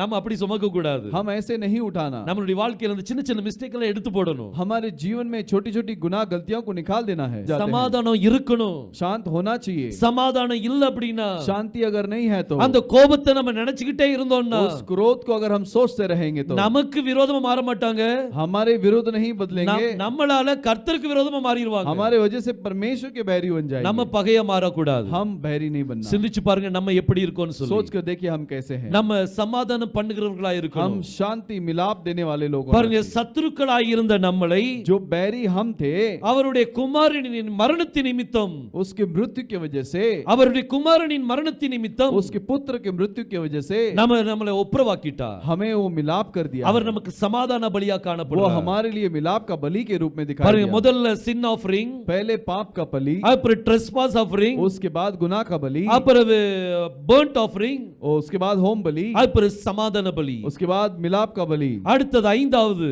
और पांचवा जो है போஜன பலி, वो अन्न का बलि, மீட் offering। अन्न का बलि। இந்த மீட் ஆஃபரிங் யாரை குறிக்குது? ये अन्न का बलि भी किसे बताता है? அதுவும் யெகோஷுவாவை தான் குறிக்கும்। वो भी यहोशुआ को ही बताता है। மீட் ஆஃபரிங், वह अन्न का बलि। இந்த மீட் ஆஃபரிங்ல என்ன நடக்கும் அப்படினா ये अन्न का बलि में क्या होता है? கோதுமை மாவும் எண்ணெயும் கொண்டு வருவாங்க। और गेहूं के आटे को और तेल को लेकर आते हैं। அத கர்த்தருடைய சமூகத்துல படைப்பாங்க। उसे परमेश्वर के सामने चढ़ाते हैं। இதுதான் போஜன பலி। यही है अन्न का बलि। அது அப்பத்தை சுட்டு கொண்டு வருவாங்க। वो रोटी को बनाकर लेके आते हैं। அது burnt offering, சாரி அது போஜன பலி அப்படி சொல்லுவாங்க। उसे अन्न का बलि बोलते हैं। இன்னைக்கு அந்த போஜன பலி யார் அப்படினா आज वो अन्न का बलि कौन है? யெகோஷுவா தான் நமக்கு போஜன பலி। यहोशुआ ही हमारे लिए अन्न का बलि है। அவர்தான் நமக்கு போஜனம், वही हमारा अन्न है। அவர்தான் போஜனம்। वही हमारा अन्न है ना। கர்த்தர் சொன்னா இந்த மாம்சத்தை சாப்பிட்டு பாருங்க, परमेश्वर ने कहा इस मांस को खाकर देखो, உங்களுக்குள்ள ஜீவன் உண்டாயிருக்கும்। तुम्हारे अंदर जीवन होगा। அவர் நமக்கு போஜன பலியா वो காணப்பட்டார்। हमारे अन्न बलि के रूप में दिखाई दिया। அந்த போஜன பலி वो अन्न का बलि நமக்காக அவர் சிலுவையில் அடிக்கப்பட்டார்। हमारे लिए वो क्रूस पे मारा गया। பாருங்க வேதம் சொல்லுது, कलाम कहती है, லூக்கா 22ஆம் அதிகாரம் लूक का 22वां अध्याय, அதுல 19ஆம் வசனத்தை வாசிங்க। 19वें वचन को पढ़ेंगे। 22-19। பின்பு அவர் அப்பத்தை எடுத்து ஸ்தோத்திரம் பண்ணி அதை பிட்டு அவர்களுக்கு கொடுத்து, இது உங்களுக்காக கொடுக்கப்படுகிற என்னுடைய சரீரமாயிருக்கிறது, என்னை நினைவு கூறும்படி இதை செய்யுங்கள் என்றார்। பாருங்க அவர் அப்பத்தை எடுத்து फिर वो रोटी को लेकर அவர் ஸ்தோத்திரம் பண்ணி वो उसको धन्यवाद देकर அதை பிட்டு சீஷர்களுக்கு கொடுத்து उसे तोड़कर शिष्यों में बांटकर, இது என்னுடைய சரீரமாய் இருக்கிறது, ये मेरा शरीर है, என்னை நினைவு கூறும்படி मुझे मेरे स्मरण करने के लिए இதை செய்யுங்கள் என்றார்। यही कीजिए करके बोला। அவர் இந்த அப்பத்தை எடுத்தவர் என்ன சொல்றாருன்னா, रोटी को लेकर वो क्या कहता है? இது என்னுடைய சரீரமாய் இருக்குது। ये मेरा शरीर है। அவருடைய சரீரம் எங்க பிட்கப்பட்டது? उसका शरीर कहां तोड़ा गया? அது சிலுவையில பிட்கப்பட்டது। वो क्रूस पे तोड़ा गया। அவர் சிலுவையில் இருக்கும்போது वो क्रूस पे जब था, அவர்தான் போஜன பலி, वही अन्न का बलि है। அந்த பலி அங்க பிட்கப்படுது। वो बलि वहां पर तोड़ा जाता है। இந்த போஜனத்தை யாரெல்லாம் புசிக்கிறாங்களோ, इस भोजन को जो खाते हैं, இந்த மன்னாவை மன்னாவை யாரெல்லாம் சாப்பிடுறாங்களோ, इस मन्ना को जो खाते हैं, இந்த போஜன பலி யாரெல்லாம் புசிக்கிறாங்களோ, इस अन्न के बलि को जो खाते हैं, அவங்களுக்குள்ள ஜீவன் உண்டாயிருக்கும். उनके अंदर जीवन होगा. அவருடைய மரணத்தை நம்ம நினைவு கூறுகிறோம். उसके मृत्यु को हम स्मरण करते हैं. இன்னைக்கு நமக்கு போஜன பலி யாருன்னு பாருங்க. आज हमारे लिए अन्न का बलि कौन है? அவர்தான் நமக்கு போஜன பலி. वही हमारा अन्न का बलि है. நமக்கு அவர் போஜனமா இருக்கிறாரு. हमारे लिए वो अन्न है. அவர் நமக்காக பிட்கப்பட்ட சரீரமா वो இருக்கிறார். हमारे लिए तोड़ा गया शरीर है. இதெல்லாம் மறந்துட்டாங்க சீஷர்கள். शिष्य लोग ये सारे चीज भूल गए. ஒருத்தர் ரெண்டு சீஷர்கள் என்ன செய்தாங்கன்னா, एक बार दो शिष्यों ने क्या किया? எம்மா அப்படிங்கிற ஊருக்கு போறாங்க. यमा नाम के शहर में जाते हैं. எம்மா ஊருக்கு போறாங்க. यमा नाम के गांव में जाते हैं. அங்க போகும்போது वहां जाते समय இவங்க கர்த்தரை பத்தி பேசிட்டே போறாங்க. ये परमेश्वर के बारे में बात कर रहे हैं. அப்ப அங்க போஜன பலி வந்துட்டார் கூட. तो वहां पर अन्न का बलि साथ में जुड़ गया. அவரும் அங்க அவங்க கூடயே நடந்து போறார். वो भी उनके साथ ही चलकर जा रहा है. 3 வருஷம் அவரோடு கூட இருந்தாங்க. 3.5 साल उसके साथ में थे. ஆனா அவர் கூட நடக்கும்போது அவங்க அடையாளம் கண்டுகொள்ள முடியல. लेकिन वो जब साथ में चल रहा था वो पहचान नहीं पाए. இவர்தான் யெகோஷுவான்னு சொல்லி அடையாளம் கண்டுகொள்ள முடியல. यही यहोशुआ है करके पहचान नहीं पाए. அவர் போஜன பலி நடந்து வந்துட்டே இருக்கிறாரு. वो अन्न बलि के रूप में चल कर आ रहा है. என்னத்த பேசிட்டு இருக்கீங்கன்னு கேட்டார். वो क्या बात कर रहे हो करके पूछा. நீங்க இந்த ஊருக்கு புதுசா? आप इस शहर में नए हो क्या? உங்களுக்கு இங்க நடந்தது உங்களுக்கு தெரியாதா? यहाँ जो घटना घटी वो नहीं जानते हैं. அப்படின்னு சொல்லி யெகோஷுவா பத்தி அவங்க பேசுறாங்க. ऐसे बोलकर यहोशुआ के बारे में बात करते हैं. உடனே போஜன பலி என்ன செய்தார் தெரியுமா? तुरंत अन्न का बलि ने क्या किया? ஆதியாகமத்திலிருந்து பல காரியங்களை தன்னை பற்றி வெளிப்படுத்தி காமிச்சார். उत्पत्ति से लेकर आखिर तक बहुत सारे चीजों को प्रकट करके दिया. தன்னை பற்றி எங்கெங்கெல்லாம் சொல்லி இருக்குதோ, अपने बारे में जहां जहां बोला गया है. போஜன பலி தன்னை பற்றி போஜனத்துல எடுத்து கொடுக்கறாங்க. और भोजन का अन्न का बलि जो है अपने बारे में अन्न को लेकर देते हैं. அவங்க சாப்பிட்டுட்டே வராங்க. वो भोजन करते ही आ रहे हैं. கர்த்தர் போஜனத்தை கொடுக்கறாரு. परमेश्वर अन्न को देता है. அப்பத்தை பிட்டு கொடுக்கறார். और रोटी को तोड़ कर देता है. இவங்க சாப்பிட்டுட்டே வராங்க. और खा रहे हैं. ஊர் பக்கத்துல வரும்போது சாயங்காலம் ஆயிட்டு. और गांव के नजदीक आते समय सांझ हो गई. இவர் போற மாதிரி காமிக்கிறாரு. ये जाने जैसा दिखाता है. சீஷர்கள் தான் அன்பினால் நிறைந்தவங்களாச்சே. और शिष्य जो है प्रेम से भरे हुए लोग हैं. அவங்க அப்படி விட்டுருவாங்களா? ऐसे छोड़ देंगे क्या? போஜன பலியை விட விருப்பப்படல. वो अन्न के बलि को छोड़ना नहीं चाहा. இல்ல நீங்க எங்க கூட இருங்க. नहीं हमारे साथ रुक जाओ. இன்னைக்கு இருந்து நாளை காலைல போலாம். आज रुक कर कल जा सकते हैं. அவங்க அங்க நீங்க உட்கார்ந்து இருக்கும்போது वो वहां पर जब बैठे थे அப்பத்தை கொடுத்தாங்க அவர் கையில. वो रोटी को उसके हाथ में दिया. அவர் தன்னை வெளிப்படுத்தி वो காமிச்சார். अपने आप को प्रकट किए. நான் தான்ப்பா போஜன பலி. मैं ही अन्न का बलि हूँ. அவர் அந்த அப்பத்தை எடுத்து वो उस रोटी को लेकर அதை ஆசீர்வதித்து उसे आशीष அவங்க करके கண்ணுக்கு முன்னாடி அதை பிட்கும் போது उनके आंखों के सामने उसे जब तोड़ा அவங்களுடைய கண்கள் திறக்கப்பட்டது. उसकी आंख खुल गई. நம்மளுடைய கண்கள் திறக்கப்படணும்னா और अपने आंख खुलना है तो அந்த போஜன பலியை நீங்க ரிசீவ் பண்ணணும். उस अन्न के बलि को उसे स्वीकार करना அதை है. பிட்ட உடனே उसे तोड़ने के बाद அவங்களுடைய கண்கள் திறக்கப்பட்டது. उसकी आंख खुल जाती அவங்க है. யாரை பார்த்தாங்க? उन्होंने किसको देखा? யெகோஷுவாவை பார்த்தாங்க. वो यहोशुआ को देखे. போஜன பலியை பார்த்தாங்க. वो अन्न के बलि को देखे. அவங்க கண்கள் திறக்கப்பட்டது. उनकी आंख खुल गई. இன்னைக்கு நமக்கு போஜன பலி அவர்தான். आज हमारे लिए अन्न का बलि वही है. அந்த ரொட்டியை நீங்க சாப்பிட்டீங்கன்னா उस रोटी को यदि आप खाएंगे ஒரு நாளும் மரணம் இல்ல. कभी भी मृत्यु नहीं है. இன்னைக்கு காலையில ஒருவேளை நீங்க ரொட்டி சாப்பிட்டு வந்திருக்கலாம். हो सकता है आज सुबह आप अन्न खा के आए होंगे. ஆனா அது சாப்பிட்டு மரணம் இருக்கும். वो खाने के बाद भी मृत्यु हो ஆனா सकता है. யெகோஷுவாங்கற போஜன பலியை சாப்பிட்டீங்கன்னா लेकिन यहोशुआ नाम के अन्न बलि को आप खाएंगे तो நமக்கு ஒரு நாளும் மரணம் கிடையாது. हमारे लिए कभी भी मृत्यु नहीं है. நம்ம மரணத்தை ஜெயிக்கக்கூடிய ஒரு हम கூட்டம். मृत्यु को जीतने वाले एक झुंड है. அவர் நமக்கு போஜன பலியாக இருக்கிறார். वो अन्न के बलि के रूप में है. அவர்தான் நமக்கு சின் ஆஃபரிங். वही हमारे लिए पाप का बलि. அவர்தான் நமக்கு ட்ரெஸ்பாஸ் ஆஃபரிங். वही हमारे लिए गुनाह का बलि. அவர்தான் நமக்கு பர்ன்ட் ஆஃபரிங். वही हमारा होम बलि. அவர்தான் நமக்கு பீஸ் ஆஃபரிங். वही हमारे शांति का बलि. அவர்தான் நமக்கு மீட் ஆஃபரிங். वही हमारा अन्न का बलि. அடுத்தது நமக்கு ட்ரிங்க் ஆஃபரிங்கும் அவர்தான். और अगला जो है हमारा पीने का जो बलि है वही है. நமக்கு ட்ரிங்க் ஆஃபரிங் அவர்தான். हमारा पीने का बलि भी वही है. ட்ரிங்க் ஆஃபரிங் யாரை பற்றி இண்டிகேட் பண்ணும்னா और पीने का बलि किसको दर्शाता है? அது யெகோஷுவாவை தான் இண்டிகேட் वो भी यहोशुआ को ही दर्शाता है. எல்லா பலியும் सारे बलि எல்லாம் யாருக்குள்ள நிறைவேறும்? सब किसके अंदर पूरा होता है? யெகோஷுவாக்குள்ள தான் நிறைவேறும். यहोशुआ के अंदर पूरा होता வேற है. யாருக்குள்ளயும் நிறைவேறாது. और किसी के अंदर पूरा नहीं होता. இன்னைக்கு இந்த ட்ரிங்க் ஆஃபரிங்கும் யெகோஷுவா தான். ये आज ये पीने का बलि भी यहोशुआ ही है. பாருங்க ட்ரிங்க் ஆஃபரிங்க பற்றி நம்ம பார்க்கலாம். अब पीने के बलि के बारे में हम देखेंगे. இந்த ட்ரிங்க் ஆஃபரிங்ல என்ன நடக்கும்னா ये पीने के बलि में क्या होता है? திராட்சை ரசத்தை ஊற்றுவாங்க. वो द्राक्ष रस को देते हैं. பாருங்க வாசிங்க லேவியராகமம் लेवियों का किताब 23ஆம் அதிகாரம் 13ஆம் வசனத்தை வாசிங்க. 23वां अध्याय 13वां वचन. 23वां अध्याय 13वां वचन. கர்த்தருக்கு சுகந்த வாசனையான தகன பலியாக ஒரு மரக்காலிலே 10 2 பங்கானதும் எண்ணெயிலே பிசைந்ததுமான மெல்லிய மாவாகிய போஜன பலியையும் திராட்சை பழரசத்திலே கார்படியாகிய பானபலியும் செலுத்த கடவீர்கள். இந்த பான பலியா என்ன கொடுக்கணுமா? ये अर्धहीन बलि के रूप में क्या देना है? அது திராட்சை ரசத்தை கொடுக்கணும் சொல்லி இருக்குது. वो दाखरस को देना है करके बोला गया है. பாருங்க, திராட்சை ரசம் பான பலியா கொடுக்கப்படுது. दाख मधु जो है अर्धहीन के बलि के रूप में दिया जाता है. அதுதான் ட்ரிங்க் ஆஃபரிங். वही है अर्धहीन बलि. இந்த ட்ரிங்க் ஆஃபரிங் குடிக்கும் போது यह अर्धहीन बलि देते समय அது திராட்சை ரசத்தை கொடுக்கணும். वो दाख मधु देते हैं. யெகோஷுவா என்ன செய்தார்? यहोशुआ ने क्या किया? பாருங்க, வாசிங்க லூக்கா 22ஆம் அதிகாரம். लूक का 22वां अध्याय அதுல 20ஆம் வசனத்தை வாசிக்கலாம். 22 में 20वें वचन को पढ़ेंगे. 22:20. போஜனம் பண்ணின பின்பு அவர் அந்தப்படியே பாத்திரத்தையும் கொடுத்து, இந்த பாத்திரம் உங்களுக்காக சிந்தப்படுகிற என்னுடைய இரத்தத்தினாலாகிய புதிய உடன்படிக்கையாய் இருக்கிறது என்றார். பாருங்க, அந்தபடி அவர் பாத்திரத்தை எடுத்து और इसी रीति से उसने बियारी के बाद को लेकर அந்த பாத்திரத்துல என்ன இருந்துச்சு? उस बर्तन में क्या था? தண்ணியா? पानी था क्या? திராட்சை ரசம். वो दाख मधु था. அந்த பாத்திரத்தில் திராட்சை ரசத்தை எடுத்து उसके अंदर के दाख मधु को लेकर இது உங்களுக்காக சிந்தப்படுகிற என்னுடைய ரத்தம் என்றார். ये मेरा तुम्हारे लिए बहाया गया मेरा लहू है करके कहा. அவர் ரத்தத்தை அவர் ஊற்றுறார். और उसके लहू को वहां पर उंडेलता है. அதுதான் நமக்கு பான பலி. यही है हमारा अधर का बलि.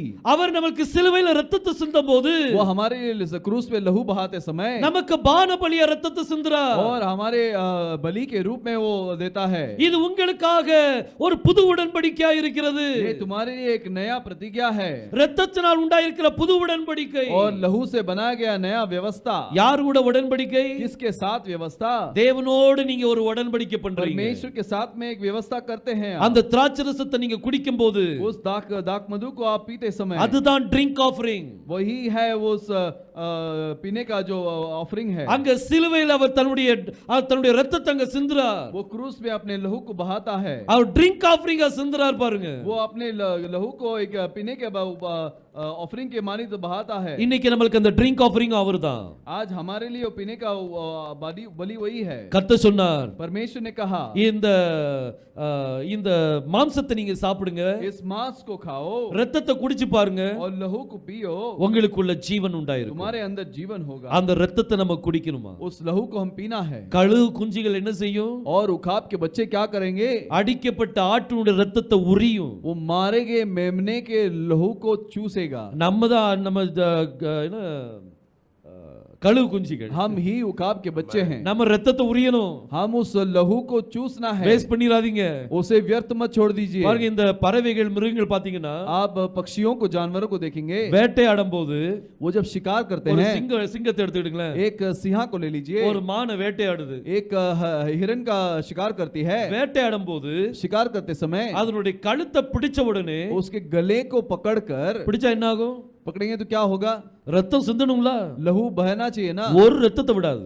एक लहू को नहीं छोड़ता. அப்படி உரிய ஆரம்பிச்சிரும். ऐसे ही उसको चूसने लगता है. ரத்தத்தை கீழே விடாதது. वो लहू को नीचे नहीं छोड़ता. அந்த ஃப்ரெஷ்ஷான ரத்தம் அதுக்கு தேவை. वो ताजा लहू उसके लिए चाहिए. நம்ம கழுகு குஞ்சுகள் அப்படினா, अगर हम उकाब के बच्चे हैं, நம்ம அந்த அடிக்கப்பட்ட ஆட்டுக்குடி ரத்தத்தை நம்ம உரிவோம். वो मारे गए मेमने के लहू को हम चूसेंगे. அந்த ரத்தத்தை உரியும் போது उस लहू को हम चूसते समय நம்ம புது பலன் அடைவோம். हम नए बल पाएंगे. கர்த்தருக்கு காத்திருப்போ परमेश्वर के लिए जो बाढ़ जोते हैं, கழுகுகளைப் போல. वो उकाब के माने. அப்ப கர்த்தருக்கு காத்திருக்கிறவங்க யாரு? तो परमेश्वर के लिए जो बाढ़ जोते हैं वो कौन है? அவங்க எல்லாம் கழுகு குஞ்சுகள். वो सब उकाब के बच्चे हैं. இந்த கழுகு குஞ்சுகள் ये उकाब के बच्चे யாருக்கு காத்திருக்கிறாங்க? किसकी बाढ़ जोते हैं? கர்த்தருக்கு காத்திருக்கிறாங்க. परमेश्वर की बाढ़ जोते हैं. கழுகு குஞ்சுகள் யாருக்கு காத்திருக்கும்? उकाब के बच्चे किसकी बाढ़ जोते हैं? தன்னுடைய தாய் கழுகுக்கு காத்திருக்கும். अपने माता उकाब के लिए इंतजार करती है. சோ கர்த்தர் நம்முடைய தாய் கழுகு, और परमेश्वर हमारा माता उकाब है. அவருக்காக நம்ம எல்லாரும் காத்துட்டு இருக்கிறோம். उसके लिए हम बाढ़ जोते हैं. கழுகு குஞ்சுகள் எதுக்கு காத்துட்டு இருக்கோம்? उकाब के बच्चे क्यों बाढ़ जोते हैं? தன்னுடைய தாய் கழுகுக்காக எதுக்கு காத்துட்டு இருக்கோம்? अपने माँ उकाब के लिए क्यों इंतजार करते हैं? ஆகாரத்துக்காக காத்துட்டு இருக்கிறோம். भोजन के लिए इंतजार करते हैं. அந்த தாய் கழுகு वो माता उकाब அது செத்து போன பிரேதத்தை கொண்டு வந்து தன்னுடைய பிள்ளைகளுக்கு கொடுக்காது. वो मरा हुआ शव को लाकर अपने बच्चों को नहीं देती. ஃப்ரெஷ் அடிப்பட்ட ரத்தம் சொட்டிட்டு இருக்கிற அந்த மிருகத்தை தான் கொண்டு வந்து கொடுக்கும். और ताजा मारा गया और लहू बहने वाला ऐसे जानवर को लेकर आती है. இந்த கழுகு குஞ்சிகள் என்ன செய்யும்? ये उकाब के बच्चे क्या करती है? அந்த ரத்தத்தை தான் முதல்ல உரியும். उस लहू को ही पहले चूसती है. கர்த்தருக்கு காத்திருப்போர் परमेश्वर की जो बाढ़ जोते हैं கழுகுகளைப் போல उकाब के मानेद பலன் அடைந்து बलवान होकर உயிரை இழந்து போவார்கள்.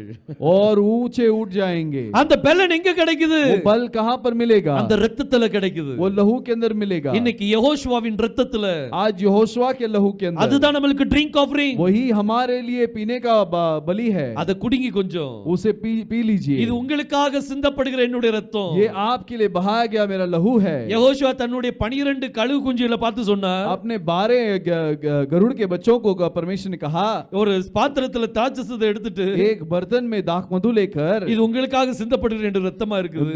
मेरे आपकी तुम्हारे लिए मेरा लहू है. இதை பானம் பண்ணும் போதெல்லாம் इसे जब कभी आप लेते हो என் மரணத்தை நீங்க நினைவு मेरे கூறுகிறீர்கள். मृत्यु को स्मरण करते हो. பாருங்க கழுகு குஞ்சுகள் கண்டிப்பா நினைவு கூறும். देखिए उकाब के बच्चे जरूर उसको स्मरण करेंगे. சிந்திச்சு பாருங்க நம்மளுடைய வாழ்க்கை எப்படி இருக்கு. सोच कर देखिए हमारा जीवन कैसा है. அவர்தான் நமக்கு சின் ஆஃபரிங். वही हमारा पाप का बलि है. அவர்தான் நமக்கு ட்ரெஸ்பாஸ் ஆஃபரிங். वही हमारा गुनाह का बलि है. அவர்தான் நமக்கு பர்ன்ட் ஆஃபரிங். वही हमारा होम बलि है. அவர்தான் சமாதான பலி. वही शांति का बलि है. அவர்தான் பான பலி.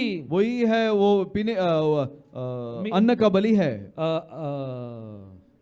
Drink offering. वो அவர்தான் நமக்கு ட்ரிங்க் ஆஃபரிங். वही हमारा पीने का बलि है. அவர்தான் நமக்கு மீட் ஆஃபரிங். वही हमारा अन्न का बलि है. 6 பலியும் யார்தான்? அவர்தான். 6 बलि वही है. பாருங்க சிந்திச்சு பாருங்க. सोच कर देखिए கர்த்தர் எப்படி நிறைவேற்றார். परमेश्वर ने कैसा उसे पूरा किया. கள்ளன் சொன்னா और चोर ने कहा, ரெண்டாவது வார்த்தையில கள்ளன் சொன்னா दूसरे शब्द में चोर ने कहा, கர்த்தாவே हे प्रभु நான் கள்ளன் தான். मैं चोर हूँ. நான் செஞ்ச தவறுக்கு நான் தண்டனை அனுபவிச்சிட்டு இருக்கிறேன். जो जो गुनाह मैंने किया है उसका दंड मैं सहन कर रहा ஆனா हूं. நீங்க எந்த பாவமும் செய்யாம தண்டனை அனுபவிச்சிட்டு लेकिन இருக்கீங்க. आप कोई भी पाप नहीं किया, आपके ऊपर दंड आ गया. நீர் உம்முடைய ராஜ்யத்தில் வரும்போது आप आपके राज्य में आते समय என்ன கொஞ்சம் நினைச்சிருங்க. मुझे जरा याद कीजिए. நினைப்பு வந்தாலே நம்ம அங்க இருக்கோம்னு அர்த்தம். अगर याद आ गया तो हम वहां पर हैं, ये मतलब. அவர் நம்மளை பரலோகத்துல நம்ம நினைச்சாருன்னா यदि वो स्वर्ग में हमें सोच लिया, நம்ம அங்க இருக்கிறோம்னு சொல்லி அர்த்தம். हम वहां पर हैं, ये मतलब. ஹalleluya. हालेलुया. அவர் நம்மளை பரலோகத்துல நினைக்காருன்னா वो हमें स्वर्ग में अगर सोचता है, நம்ம அங்க இருக்கிறோம்னு சொல்லி हम அர்த்தம். वहां पर हैं, ये मतलब. பரலோகத்துல இப்ப நம்ம அங்க இருக்கிறோம். अभी हम परमेश्वर के साथ स्वर्ग में हैं. கர்த்தர் இப்ப அங்க அந்த கள்ளனை பார்த்து சொல்றார், अब परमेश्वर चोर को देखकर कहता है, உனக்காக தான்ப்பா நான் சமாதான பலியா அடிக்கப்பட்டிருக்கிறேன். तेरे लिए ही मैं शांति का बलि के रूप में सौंपा गया हूँ. நீ தேவனுக்கு விரோதியா இருந்த, तू परमेश्वर का बैरी था.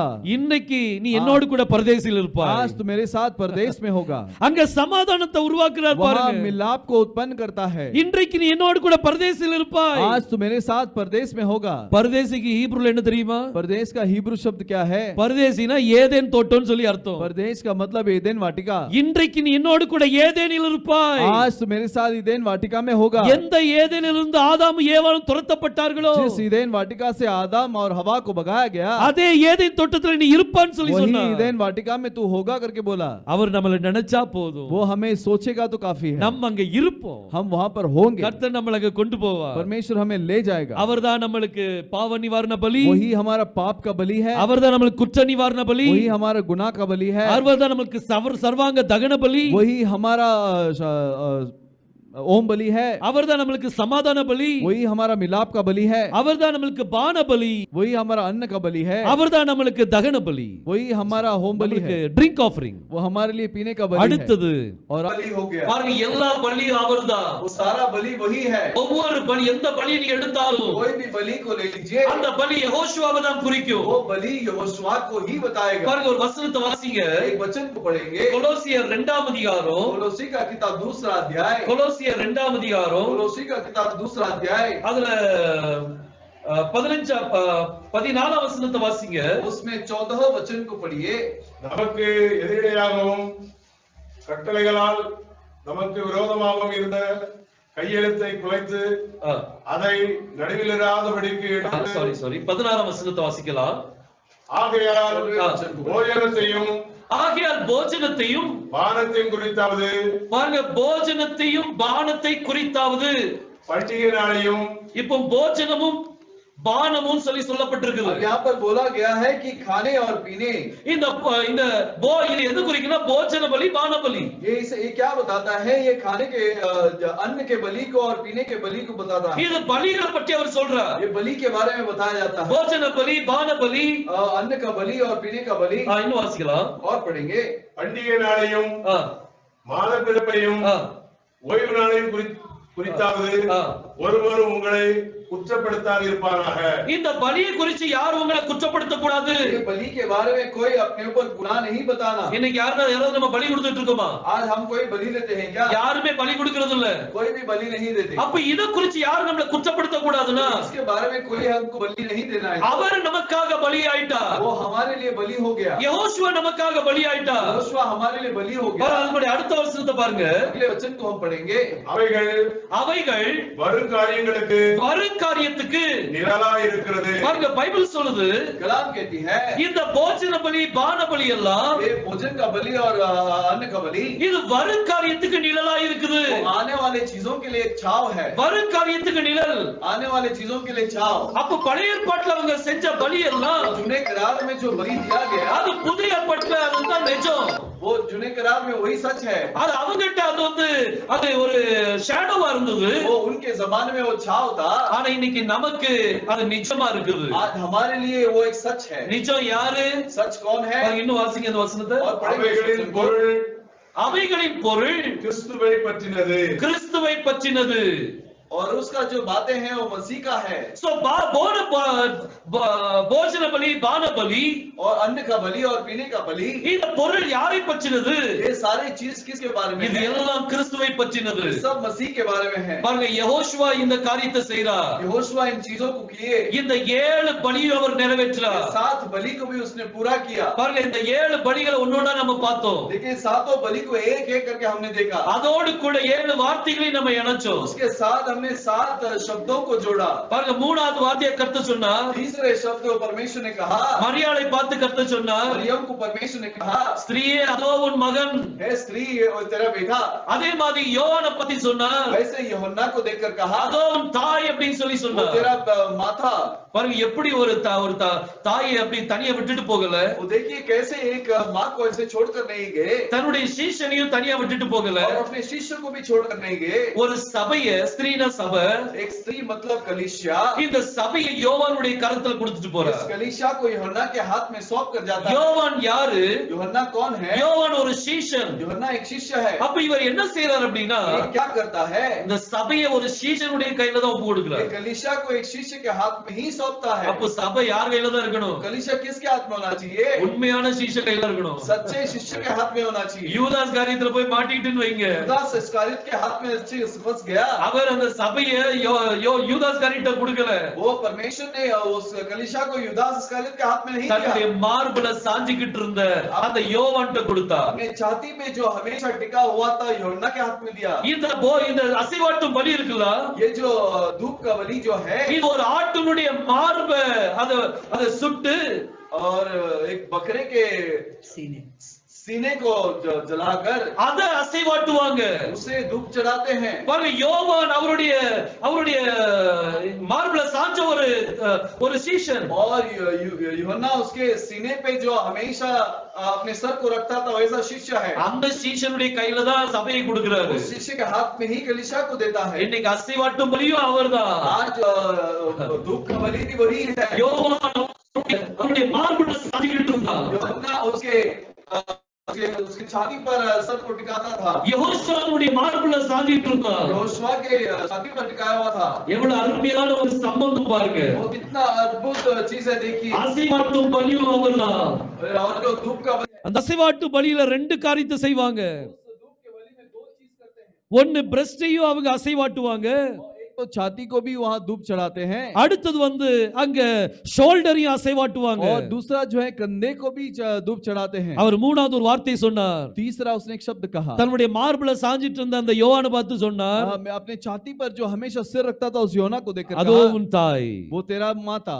ஸ்திரீயை பார்த்து அதோ உன் மகன் और சொல்லிட்டார். उस स्त्री को देखकर वो तेरा बेटा। சபைய இப்போ அன்பான சீஷன் கையில ஒப்பு கொடுத்துட்டார். कलीसिया को वो शिष्य के हाथ में सौंप दिया। அவர்தான் அந்த அசைவாட்டும் பலி. பலி. वही वो धूप का बलि है। இன்னைக்கு நம்மளும் யாருடைய மார்புல சாயணும்? आज हम भी किसके छाती पे सिर रखना है? அந்த அசைவாட்டும் பலியின் மேல சாயுங்க. वो धूप के बलि के ऊपर सिर रख दीजिए। அங்க ஆட்டினுடைய ஒரு பாகம் அங்க அசைவாட்டப்படுது. वो मेमने का एक भाग जो है वहां पर धूप चढ़ाया जाता है। அது எந்த பாகம்? वो कौन सा भाग है? அவருடைய மார்பு, அந்த ஆட்டினுடைய மார்பு தான் அங்க என்ன செய்யப்படுது? அசைவாட்டப்படுது. छाती ही वहां पर चढ़ाया जाता है। அப்ப நீங்க இன்னைக்கு தலை எங்க வைக்கணும்? आज आप सिर कहां पर रखना है? யார் மேல வைக்கணும்? किसके ऊपर रखना है? அவருடைய மார்பு மேல சாயுங்க. उसके छाती के ऊपर रखना है। அவர் மார்பு மேல நீங்க சாஞ்சிட்டீங்கன்னா उसके छाती के ऊपर रखेंगे तो நீங்க சரியான இடத்தை தெரிந்து கொண்டீங்கன்னு அர்த்தம். आप सही जगह को चुन लिए, इसका मतलब நம்ம है வேற யாரையும் சார்ந்து ஜீவிக்க கூடாது. हम और किसी के भरोसे पे नहीं जीना, வேற யாரையும் சார்ந்து இருக்க வேண்டாம். किसी के भरोसे पे नहीं रहना, வெறும் யெகோஷுவாவை சார்ந்து இருப்போம். केवल यहोशुआ के भरोसे रहना। அவர்தான் நமக்கு ஹோம் பலி, அவர்தான் நமக்கு அசைவாட்டும் பலியா இருக்கிறார். वही हमारा होम बलि और हमारा धूप बलि है। அவர் நமக்கு அசைவாட்டும் பலியா वो இருக்கிறார். हमारा धूप बलि है। கொஞ்சம் உங்க தலையை அவருடைய மார்புல சாச்சிருங்க. थोड़ा सा अपने सर को उसके छाती पर टिका दीजिए। யோவான் அவருடைய மார்புல சாய்த்தது போல யோहन्ना जैसा उसके सिर को टिकाया। கொஞ்சம் சாச்சி பாருங்களேன். थोड़ा सिर को टिका कर देखिए। நான் சில நேரம் ஊழியத்து போகும்போது कुछ समय सेवकाई में जाते समय, ரொம்ப அந்த லாக்டவுனுக்கு முன்னாடி लॉकडाउन के पहले காலையில நைட்டு டிராவல் பண்ணிட்டே இருப்பேன். रात और दिन यात्रा करता था। கால்லாம் வலிக்கும், पूरा पैर दुखती थी காலை நான் 10 நாள் 15 நாள் நான் காலை ஃபிளாட்டாவே ஆக்க மாட்டேன். और 10 से 15 दिन मेरा पैर जो है सीधा नहीं रहता था। நான் அப்படியே உட்கார்ந்துகிட்டே தூங்குவேன். मैं बैठकर ही सोता था। அந்த கால் எவ்வளவு வேதனை எடுக்கும் பாருங்க. वो पैर में कितना दर्द होगा ஆனா सोचिए। கர்த்தருடைய கிருபையினால लेकिन परमेश्वर के अनुग्रह से கால்ல எந்த ஒரு வீக்கமும் வந்தது கிடையாது. पैर में कोई कमजोरी नहीं आई। பாருங்க நான் அப்ப அந்த அவ்வளவு வலியில இருக்கும்போது उतना वेदना के अंदर जब थे, நான் அப்படியே படுத்துக்கிட்டு मैं ऐसे ही सोकर, உட்கார்ந்துகிட்டே படுத்துக்கிட்டு ऐसे ही लेट के हुए सोकर அப்படியே கர்த்தர்ட்ட ஜெபம் பண்ணுவேன். मैं परमेश्वर से प्रार्थना करता हूँ, கர்த்தாவே ரொம்ப வலிக்குதுப்பா, प्रभु बहुत दुखता है, கொஞ்சம் உங்க மார்புல நான் சாஞ்சிக்கிட்டுமா? थोड़ा सा आपके छाती में सर टिकाऊं क्या? அந்த சீட் வந்து அவர் உட்கார்ந்து இருக்கிற மாதிரி वो सीट वो बैठा है जैसा நான் सोचकर நான் அப்படி ஃபீல் பண்ணுவேன். मैं ऐसा फील करता हूँ। அப்படியே அவர் மார்பிள் இப்படி சாஞ்சிட்டு இருக்க மாதிரி ஒரு ஃபீலிங் ऐसे பண்ணுவேன். उसके छाती पर ऐसे सर टिकाया जैसा ऐसा फील करता हूँ। அப்படி ஃபீல் பண்ணும்போது ऐसे फील करते समय அதுல இருக்கிற ஆனந்தமே வித்தியாசமா वो இருக்கும். उसमें जो खुशी है वो बहुत अद्भुत है। நீங்களும் அப்படி செஞ்சு பாருங்களேன். आप जरा करके देखिए। அந்த அவர் அசைவாட்டும் பலி, वो धूप का बलि है। அவருடைய மார்பிள சாஞ்சி பாருங்க. उसकी छाती पर अपने सर टिका कर देखिए। அவர் தோல் மேல சாஞ்சி பாருங்க. उसके कंधे पर सिर टिका कर देखिए। ஒருத்தர் ரொம்ப வேதனையோட இருந்தா என்ன செய்வாங்க? एक व्यक्ति अगर बहुत दुख के साथ है तो क्या करेंगे? ரொம்ப வேதனையா இருக்காங்க, बहुत दुखी में है, யார்கிட்ட சொல்லணும்ட்டே தெரியல. किसके पास बोलूं समझ में नहीं அந்த आता। நேரத்துல நீங்க உள்ள போயிட்டீங்க, उस समय में आप चले गए, ஓடி வந்து உங்க கெட்டி பிடிப்பாங்களே பிடிக்க மாட்டாங்க. आके आपके गले लगाएंगे कि नहीं? கெட்டி பிடிச்சிட்டு ஓட்டு அழுவாங்க. और गले लगाकर बहुत ऊँगते हुए वो रोएंगे। உங்க கழுத்துல விழுந்து அவங்க அழுவாங்க. आपके गले में लगकर वो रोएंगे। இந்த ஷோல்டர் அப்படிப்பட்ட ஷோல்டரா இருக்கட்டும். और ये कंधा वैसा कंधा होने, யெகோஷுவாவுடைய ஷோல்டர் அப்படிப்பட்ட ஷோல்டர். यहोशुआ का कंधा उस प्रकार का कंधा है। காணாமல் போன ஆட்டை தேடி பிடிச்சு और जो गुम गया उस मेमने को ढूंढकर पकड़कर அத தன்னுடைய தோல் மேல சுமந்து கொண்டு வருகிற தேவன் நம்முடைய उसे தேவன். अपने कंधे पर उठाने वाला परमेश्वर है। நம்ம இந்த 7 பலிகளும் அவர்தான் குறிக்கும். ये सातों बलि उसी को दर्शाता है। அவர்தான் பாவ நிவாரண பலி, वही पाप का बलि है, அவர்தான் குற்ற நிவாரண பலி, वही गुनाह का बलि है, அவர்தான் ஹோம் பலி, वही होम बलि है, அவர்தான் சமாதான பலி, वही शांति का बलि है, அவர்தான் மீட் ஆஃபரிங், वही अन्न का बलि है, அவர்தான் ட்ரிங்க் ஆஃபரிங், वही पीने का बलि है, அவர்தான் அசைவாட்டும் பலி. वही धूप का बलि है। இந்த 7 பலியும் அவர்தான் குறிக்கும். ये सातों बलि उसी को बताता இந்த है। 7 பலியோடு ये 7 बलि के साथ में 7 வார்த்தையோடு இணைச்சு உங்களுக்கு காமிச்சேன். 7 शब्द के साथ जोड़कर मैंने दिखाया। எல்லா பலியும் நிறைவேற்றின பிறகு सारा बलि पूरा होने के बाद கர்த்தர் சொன்னார் எல்லாம் முடிந்தது. परमेश्वर ने कहा सब तो समाप्त हो என்னத்தை முடிச்சிட்டார்? गया। क्या समाप्त किया? நான் செய்யக்கூடிய பலியெல்லாம் செய்து मैं முடிச்சிட்டேன். जो बलि देना है वो सब दे दिया। நமக்காக சகல பலி அவர் செஞ்சு முடிச்சிட்டார். हमारे लिए सारा बलि उसने दे दिया। இந்த பலியை நீர் ஏற்றுக்கொள்ளும் அப்பா. ये बलि को आप स्वीकार करो। என் ஆவியை உம்முடைய கரத்தில் ஒப்பு मेरे கொடுக்கிறேன் आत्मा को तेरे हाथ में देता हूँ। அப்படின்னு சொல்லி உரத்த சத்தமாய் கூப்பிட்டு ऐसे बोलकर ऊंची आवाज से தன் ஜீவனை விட்டார். अपने प्राण को त्याग दिया। அந்த பலி அங்கீகரிக்கப்பட்டது. वो बलि स्वीकार किया गया। அதனாலதான் 3ஆம் நாள் அவர் உயிர்த்தெழுந்தார். इसीलिए वो तीसरे दिन जी उठा। அவர் உயிர்த்தெழுதலுக்கு ஒரு வல்லமை தேவைப்பட்டுச்சு. और वो जी उठने के लिए एक सामर्थ का जरूरत था। அந்த உயிர்த்தெழுதலின் வல்லமை வர வேண்டியதா இருந்தது. वो जी उठने का सामर्थ वहां पर आना था। அந்த உயிர்த்தெழுதலின் வல்லமை என்ன? वो जी उठने का सामर्थ क्या है? அதுதான் அந்த அக்கினி. वही वो आग है। அந்த அக்கினி அந்த பலியை பட்சித்தது. वो आग जो उस बलि को भस्म किया, அந்த பலியை ஏற்றுக்கொண்டார். उस बलि को स्वीकार किया, அவர் எல்லா பலியை நிறைவேற்றி முடிச்சது. वो सारे बलि को पूरा कर देता है। இன்னைக்கு அடுத்தது என்ன? अगला क्या है? இன்னைக்கு நம்மள ஜீவ பலியா ஒப்பு கொடுக்கணும். आज हम अपने आप को जीवन के बलि के रूप में सौंपना है। ஒப்பு கொடுக்கணும் என்னது? अगर सौंपना है मतलब क्या? சிலுவையில நடக்கிற காரியங்களை நம்ம வாழ்க்கையில காமிக்கணும். और क्रूस में जो चीज होते हैं वो हमारे जीवन में दिखाना है। எல்லாரையும் மன்னிக்கணும். सभी को माफ करना है। எல்லாருடைய குற்றத்தையும் மன்னிக்கணும். सारे गुनाहों को माफ करना है। சிலவங்க தெரியாம பாவம் செஞ்சிருவாங்க. कुछ लोग अनजाने में पाप करते हैं। சாரி அப்படி சொல்லுவாங்க. सॉरी करके बोल देंगे। தெரியாம செஞ்சிட்டாங்க, अनजाने में कर உடனே ஓகே நோ ப்ராப்ளம் நம்ம மன்னிச்சு तो விட்டுறோம். हम बोलते हैं कि कोई बात नहीं करके हम माफ कर देते हैं। ஆனா ஒருத்தர் தெரிஞ்சே செய்வாங்க. लेकिन जानकर कुछ लोग करते हैं। அப்ப அவனை நம்ம மன்னிக்கிறோமா? तो उसे हम माफ करते हैं क्या? அதையும் மன்னிக்கணும். उसे भी माफ करना है। அதுதான் குற்ற நிவாரண பலி. वही पाप का बलि है। கர்த்தர் சொன்னார், நீங்க எவர்களுடைய பாவங்களை மன்னிக்கிறீர்களோ परमेश्वर ने कहा तुम जिनके पाप को माफ करते हो அவங்களுடைய பாவம் மன்னிக்கப்பட்டிருக்கும். उनका पाप माफ हुआ होगा। ஸ்தேவானை கல்லெறிஞ்சு கொன்னாங்க. स्तेवान को उन्होंने तलवार करके मारा। அவன் என்ன சொன்னான் தெரியுமா? उसने क्या कहा? கர்த்தாவே இவங்களுடைய பாவத்தை இவங்க மேல சுமத்தாதிரும். हे प्रभु इनके पाप को इनके ऊपर मत आने दो। சிலுவையில சொன்ன அந்த முதல் வார்த்தை அவன் சொன்னான். क्रूस में जो बोला गया उस शब्द को बोला। இன்னைக்கு நம்மளால சொல்ல முடியுமா? हम वो कह सकते हैं क्या? நம்ம சொல்லிட்டு இருக்கிறோமா? हम बोल रहे हैं क्या? அப்படி இல்ல அப்படினா अगर नहीं है तो அந்த வார்த்தை நம்ம சொல்லணும். वो शब्द को हम बोलना है। யார் யார் உங்களுக்கு விரோதமா செய்றாங்களோ जो जो आपके विरुद्ध करते हैं அவங்களுக்காக கர்த்தர்ட்ட சொல்லுங்க. उनके लिए परमेश्वर के पास கர்த்தாவே बोलिए, இவங்க மேல இந்த குற்றத்தை சுமத்தாதிரும் हे அப்பா. प्रभु इनके ऊपर इस गुनाह को मत लाइए, இவங்களுடைய பாவத்தை மன்னிங்க. इनके पाप को माफ कीजिए। அடுத்தப்ல கடைசியா அந்த இவன் என்ன சொன்னான்னா, आखिर में स्तेवान ने क्या कहा? இன்னொரு வார்த்தை சொல்றார். और एक शब्द कहा, பிதாவே हे पिता என்னுடைய ஆவியை உங்ககிட்ட ஒப்பு கொடுக்கிறேன்னு சொல்லி சொன்னார். मेरे प्राण को तेरे हाथ में सौंपता இது हूं। யெகோஷுவா சொன்ன கடைசி வார்த்தை. यहोशुआ ने जो आखिर शब्द कहा वो அவர் அந்த பலியை சொன்ன உடனே उस बलि को बोलते ही, கர்த்தாவே இவங்களுடைய பாவத்தை மன்னியும் சொன்ன பிறகு, हे प्रभु अपने हमारे पाप को इनके पाप को क्षमा करो बोलते ही, என்னை ஏற்றுக்கொள்ளும்பா, मुझे स्वीकार करो, இந்த பலியை நீங்க ஏற்றுக்கொள்ளுங்க, इस बलि को स्वीकार நான் करो, என்ன ஜீவ பலியா நான் ஒப்பு கொடுக்கிறேன். मैं अपने आप को जीवन के बलि के रूप में இன்னைக்கு सौंपता நம்ம हूं। அப்படி ஒப்பு கொடுக்க முடியுமா? आज हम अपने आप को सौंप सकते हैं क्या? மத்தவங்க என்ன செய்தாலும் சரி, दूसरे लोग कोई भी कुछ भी क्यों ना करे, அதை தாங்கக்கூடிய இருதயம் நமக்கு வேணும். उसे सहने का मन हमारे கர்த்தர்ட்ட अंदर होना கேட்போம். चाहिए। परमेश्वर से मांगेंगे, கர்த்தர் நிச்சயமா நம்மளை ஆசீர்வதிப்பார். परमेश्वर जरूर हमें आशीष देगा। பாருங்க, முதலாவது வார்த்தையை பார்த்தோம், पहले शब्द को हमने देखा, பிதாவே இவர்களை மன்னியும். हे पिता इन्हें माफ करो। இரண்டாவது வார்த்தை, दूसरा शब्द, இன்றைக்கு நீ என்னோடு கூட பரதேசில் आज இருப்பாய். तो मेरे साथ परदेश में होगा। மூணாவது வார்த்தை, तीसरा शब्द, ஸ்ரீயே அதோ உன் மகன். हे स्त्री वो तेरा बेटा।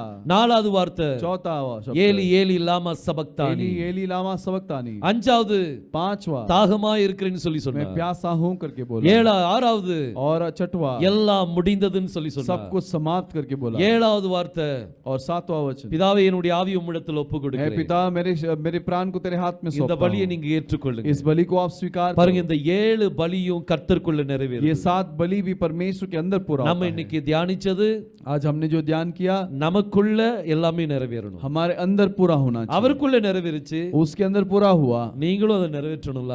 आप भी पूरा करना है ना। நம்மளும் சமாதான பலியா நிக்கணும்ல. हम भी समाधान के बलि के रूप में रहना है ना। நம்மளும் சமாதானம் பண்ணுகிறவர்களா இருக்கணும். हम भी समाधान करने वाले होना चाहिए। எல்லாத்துக்கூடயும் சமாதானமா இருங்க. सबके साथ समाधान से रहिए। யார் கூடயும் சண்டை வேண்டாம். किसी के साथ भी लड़ाई नहीं चाहिए। யார்கிட்டயாவது சண்டை இருந்துச்சுன்னா किसके अंदर लड़ाई होगा तो அவங்களை நீங்க என்னைக்காவது பாத்தீங்கன்னு வைங்க, उनको अगर आप कभी देखे तो ஐயோ வந்துட்டானே அப்படின்னு நினைக்க வேண்டாம். अरे बाप रे आ गया करके मत सोचिए। அவங்களுக்கு ஆகாரம் கொடுங்க, उनको भोजन खिलाइए। சமாதான பேச்சு நம்ம வாயில வரட்டும். मिलाप के शब्द हमारे मुंह में निकलने दो। நீங்க சமாதானத்தின் பிள்ளைகள்னா, आप यदि मिलाप के बच्चे हैं तो சமாதானத்தின் அபிஷேகம் உங்க மேல இருக்கும். और जो शांति का अभिषेक है आपके ऊपर होगा। சமாதான அபிஷேகம் நம்ம மேல இருக்குமா, मिलाप का अभिषेक यदि हमारे अंदर होगा तो நம்ம குடும்பத்துல சமாதானம் இருக்கும். हमारे परिवार में शांति होगा। குடும்பம்னா என்னது? परिवार मतलब क्या? நம்ம குடும்பம், அதாவது நம்ம வீட்ல இருக்கிற ஒவ்வொருத்தரும் நம்ம குடும்பம். और घर में जो रहते हैं वो हमारा परिवार है। நம்முடைய தகப்பனுடைய வீடு ஒரு குடும்பம், अपने पिता का परिवार हमारा परिवार தாயினுடைய है। வீடு ஒரு குடும்பம், माँ का परिवार एक परिवार है। கம்யூனிட்டி ஒரு குடும்பம், और कम्युनिटी एक परिवार है। நம்ம சபை ஒரு குடும்பம். हमारा कलीसिया एक परिवार है। எல்லாம் நம்ம ஒரு குடும்பமா இருக்கிறோம். सभी लोग एक परिवार के रूप में நம்ம रहना। குடும்பத்துக்காக அவரே இவ்வளவு தியாகம் பண்ணும்போது हमारा परिवार के लिए वही उतना त्याग कर सकता है நம்ம என்னெல்லாம் செய்யணும் சிந்திச்சு हम क्या क्या कर सकते हैं सोच कर देखिए। கர்த்தர் நம்மட்டையும் எதிர்பார்க்கிறார். परमेश्वर हमसे भी बाट जोता है। பாருங்க, ரோமருக்கு எழுதின நிருபம் 12ஆம் அதிகாரம், और रोमियो का किताब 12वां वचन, அதுல 1ஆம் வசனத்தை வாசிங்க. 12वां अध्याय 1ला वचन। அப்படி இருக்க ஆ, சகோதரரே, ஆ. நீங்கள் உங்கள் சரீரங்களை பரிசுத்தமும் தேவனுக்கு பிரியமான ஜீவ பலியாக ஒப்பு கொடுக்க வேண்டும் என்று தேவனுடைய இரக்கங்களை முன்னிட்டு உங்களை வேண்டிக் கொள்கிறேன். இதுவே நீங்கள் செய்யத்தக்க புத்தியுள்ள ஆராதனை. தேவனுக்கு பிரியமுள்ள ஜீவ பலியா ஒப்பு கொடுக்கணுமா? परमेश्वर की प्रिय बलि के रूप में सौंपना है. நம்ம இன்னைக்கு அது செய்ய போறோம். आज हम वो करने वाले हैं. ஒன்ஸ் அகைன் நம்ம டெடிகேஷன் பண்ண போறோம். और एक बार हम अपने आप को समर्पण करने वाले हैं. இங்க இன்னைக்கு நம்ம பண்ற டெடிகேஷனை आज हम जो समर्पण करते हैं நம்ம வாழ்க்கையில கிறிஸ்து வெளிப்படணும். हमारे जीवन में मसीह प्रकट होना है. கிறிஸ்து இயேசு கிறிஸ்துவுக்கு பிரியமான ஒரு ஜீவ பலியா வெளிப்படணும். मसीह के प्रिय बलि के रूप में हम प्रकट होना. அதுவே புத்தி உள்ள ஆராதனை. वही है एक बुद्धि का आराधना. பாருங்க, இப்ப நம்ம நல்லா ஜெபம் பண்றோம், நல்லா எல்லாம் செய்றோம் வைங்களேன். हो सकता है हम अच्छे से प्रार्थना करते हैं, सब कुछ करते हैं, நல்ல உபவாசம் எடுக்கிறோம், अच्छा उपवास लेते हैं, எல்லாம் இருக்குது, सब कुछ है, ஆனா நம்ம பண்ற இந்த ஆராதனையை கர்த்தர் ஏற்றுக்கொள்றாரா? लेकिन हम जो आराधना करते हैं उसे परमेश्वर स्वीकार करता है பாருங்க, क्या? யாக்கோபு 1:26 உங்களில் ஒருவன் இப்ப நல்லா கவனிங்க. தன் நாவை அடக்காமல், உங்களில் ஒருவன் தன் நாவை அடக்காமல், தன் இருதயத்தை வஞ்சித்து, தன் இருதயத்தை வஞ்சித்து, தன்னை தேவ பக்தி உள்ளவன் என்று தன்னை தேவபக்தி உள்ளவன் என்று எண்ணினால் அவனுடைய தேவபக்தி வீணாயிருக்கும். வேதம் சொல்லுது, कलाम कहती है, ஒரு தேவபக்தி உள்ள ஒரு மனுஷன், एक परमेश्वर का भक्तिहीन व्यक्ति, அவன் தன்னை ரொம்ப தேவபக்தின்னு சொல்லி காமிக்கிறான். वो अपने आप को बहुत भक्ति है करके दिखाता है. அவன் தன்னுடைய நாவை அடக்காவிட்டால், वो अपने जुबान को अगर काबू नहीं करेगा तो அவன் பக்தி எல்லாம் வீணு. उसका सारा भक्ति जो है व्यर्थ है. நல்ல ஜெபம் இருக்குது, अच्छा प्रार्थना है, நல்ல உபவாசம் இருக்குது, अच्छा उपवास है, நல்ல வாயும் இருக்குது, और अच्छा जुबान भी है, பேசிக்கிட்டே இருப்பாங்க, अब बोलते ही रहेंगे. ஆனா நான் பக்தி தான் இல்லன்ட்டு இல்ல, वो भक्ति है लेकिन वो नहीं करके नहीं. நல்ல ஜெபம் இருக்கு, நல்ல உபவாசம் இருக்குது, अच्छा प्रार्थना है, अच्छा उपवास है, நல்ல பக்தி இருக்குது, अच्छा भक्ति है, ஆனா தன்னுடைய நாவை அடக்கலன்னா, अपने जुबान को अगर काबू नहीं करेंगे तो பக்தி எல்லாம் வீண். उसका सारा भक्ति जो है व्यर्थ है. அந்த பக்தியை கர்த்தர் ஏற்றுக்கொள்ள மாட்டார். उस भक्ति को परमेश्वर स्वीकार नहीं करेगा. அப்ப அவருக்கு பிரியமுள்ள ஜீவ பலியா நம்மள ஒப்பு तो கொடுக்கணும். उसके प्रिय जीवन के बलि के रूप में हमें सौंपना है. ஜீவ பலியை ஒப்பு கொடுக்கும்போது जीवन के बलि के रूप में सौंपते समय அவர் அதை ஏற்றுக்கொள்றார். वो उसे स्वीकार करेगा. அதுதான் புத்தி உள்ள ஆராதனை. वही एक बुद्धि का आराधना है. சோ நம்ம எப்படி இருக்கணும்? அப்போ हम कैसे रहना है? யார்ட்டையும் எதையும் பேச வேண்டாம், किसी के पास भी कुछ बात नहीं करनी, யார்ட்டையும் சண்டை வேண்டாம், किसी के पास भी लड़ाई नहीं, எல்லாம் அமைதியா இருப்போம், हम सब शांत रहेंगे, எல்லாத்தையும் சகிப்போம், सब कुछ सहन करेंगे, நம்மள சகிக்கக்கூடியவங்க. हम सब सहन करने वाले लोग. யெகோஷுவா சகித்தார், यहोशुआ ने सहन किया, அப்ப நம்மளும் சகிக்கணும். तो हम भी सहन करना है. அதுதான் ஒரு கிறிஸ்டியன். वही मसीह है. ஒரு கிறிஸ்தவனுடைய வாழ்க்கை எப்படி? एक मसीह जीवन क्या है? இன்னைக்கு கிறிஸ்தவனுக்கு விரோதமா எவ்வளவு பாடுகள் நடக்குது. आज मसीही लोगों के विरुद्ध में कितने तकलीफ होती है. எல்லாரும் அமைதியா இருக்காங்களே, ஏன்? सब जन शांत है, क्यों? ஏன்னா கர்த்தர் அவங்களுக்காக யுத்தம் பண்ணுவார். क्योंकि परमेश्वर उनके लिए युद्ध करेगा. ஒரு புத்தி உள்ள ஆராதனை வெளிப்படுத்த விரும்புறாங்க. एक बुद्धि का आराधना वहां पर प्रकट करना है. இன்னைக்கு நம்ம எப்படி இருக்கிறோம்? आज हम कैसे हैं? நம்ம நம்ம பேச வேண்டாம், हम कुछ बात नहीं कर யார் நம்மளுக்கு விரோதமா பேசினாலும் சரி, कोई हमारे विरुद्ध बात क्यों ना करे, நம்ம ஒண்ணும் பேச வேண்டாம், हम कुछ बात नहीं करेंगे, சகிப்போம், எல்லாத்தையும் செய்யுங்க. हम सबको सहन करेंगे. அவமானப்படுத்துறாங்களா? अपमान करते हैं, யெகோஷுவா சிலுவையில் அவமானப்படுத்தினாங்க, यहोशुआ को क्रूस में अपमान किए, நம்ம ராஜாவை அவமானப்படுத்தினாங்க, हमारे राजा को अपमान किए, அவரே அமைதியா இருந்தாரு. वही शांत थे. நீங்க போராடி என்ன செய்வீங்க? आप लड़ाई करके क्या करोगे? நம்ம மேல நம்மளே மண்ணை தூக்கி போடுறோம். हमारे ऊपर हम ही मिट्टी डालते हैं. யானை தான் மேல மண்ணை தூக்கி போடுற மாதிரி हाथी जिस तरह अपने ऊपर ही मिट्टी डालता है, நம்மளே நம்ம மேல மண்ணை தூக்கி போடுறோம். हम ही हमारे ऊपर मिट्टी डालते हैं. அது தேவையில்லை, वो जरूरत नहीं है. அமைதியா இருப்போம், शांत रहेंगे. கர்த்தர் அமைதியா சிலுவை பாடுகளுக்குள்ள போனா, परमेश्वर शांति से क्रूस की पीड़ा के अंदर गया, அடி உத விழுந்தது கர்த்தருக்கு. और वहां पर बहुत मार पड़ी उनको, சாட்டையினால் அடிச்சாங்க, चाबुक से मारे, ஆனா அவர் வாய் திறக்கல. लेकिन उसने मुंह नहीं खोला. அவர் ஏதோ ஒரு வார்த்தை சொல்லி இருந்தா एक शब्द उसने बोला होता, அந்த நிலைமையே மாறி இருக்கும். पूरा परिस्थिति वहां बदल जाता. அவரே அமைதியா இருந்தாருன்னா, वो शांत था तो, வீட்டின் எஜமானி அமைதியா இருந்தாருன்னா, वो घर का मालिक ही शांत है तो, அப்ப நம்ம எப்படி இருக்கணும்? तो हम कैसे रहना है? நம்ம அவருக்கு பின்னால இருந்து அமைதியா இருக்கணும். हम उसके पीछे रहकर हम शांत रहना है. கர்த்தாவே நீங்க சும்மா இருந்துட்டீங்க, हे प्रभु आप शांत रह गए, ஆனா நானும் சும்மா இருக்க முடியாதுப்பா. लेकिन मैं शांत नहीं रह सकता. நானும் போட்டுதான் ஆவேன். मैं लड़कर ही रहूंगा. போடுங்க, लड़ो, நம்மளுடைய வாழ்க்கை அம்போண்டாயிரும். हमारा जीवन ऐसे ही हो जाएगा। கர்த்தருடைய நாமத்தினால பின்னால நில்லுங்க. परमेश्वर के नाम से पीछे खड़े रहिए। கர்த்தர் சொன்ன நீங்க சும்மா இருங்க, நான் உங்களுக்காக யுத்தம் பண்ணுவேன். परमेश्वर ने कहा तुम चुप रहो, मैं तुम्हारे लिए युद्ध करूंगा। எவ்வளவு பெரிய அவமானம், நிந்தை, போராட்டம் வந்தாலும், और कितनी बड़ी अपमान और निंदा और जो भी समस्याएं आए, நீங்க யோசுவாக்கு முன்னாடி ஓடாதீங்க, आप यहोशुआ के आगे मत दौड़ो, யோசுவாக்கு பின்னால இருங்க. यहोशुआ के पीछे रहो। அவர் அமைதியா இருக்கிறாரு, वो शांत है, நீங்க அமைதியா இருங்க. आप शांत रहो। ஒரு தடவை யோசுவா என்ன சொன்னாருன்னா, एक बार यहोशुआ ने क्या कहा, மோசேசுக்கு பிற வந்த அந்த யோசுவா, और मूसा के बाद जो यहोशुआ आए वो எரிகோவுடைய சுவரை முறிக்கணும், जेरिको के दीवार को तोड़ना है, அத விழ பண்ணணும், उसे गिराना है। உடனே எல்லாரையும் 7 தடவை ரவுண்ட் அடிக்க சொன்னார். और उसने कहा 7 बार फेरी मारना है उसका। அவர் ஒரு காரியத்தை சொன்னார். என்ன சொன்னார்னா, उसने एक चीज कहा, நான் சொல்றது வரைக்கும் யாரும் சத்தம் போடக்கூடாது, मैं जब तक बोलता नहीं तब तक कोई आवाज नहीं करेगा, வெறும் எக்காலம் மட்டும் தான் ஊதப்படும். केवल दुधारी फूका जाएगा। முதல் நாள் முதல் ரவுண்ட் அடிச்சாங்க, पहले दिन एक राउंड मारे, ஆசாரியர்கள் எக்காலம் மட்டும் ஊதினாங்க. और याजक लोग केवल दुधारी फूके। இரண்டாவது நாள் இரண்டாவது ரவுண்ட் அடிச்சாங்க, और दूसरे दिन दूसरा फेरी था, ஆசாரியர்கள் எக்காலம் மட்டும் ஊதினாங்க. और याजक लोग ऐसे दुधारी फूके। யோசுவா சொன்னபடி, और जोशुआ ने जिस तरीके से कहा, அந்த ஜனங்கள் யாருமே சத்தம் போடல. वो लोग कोई आवाज नहीं किए।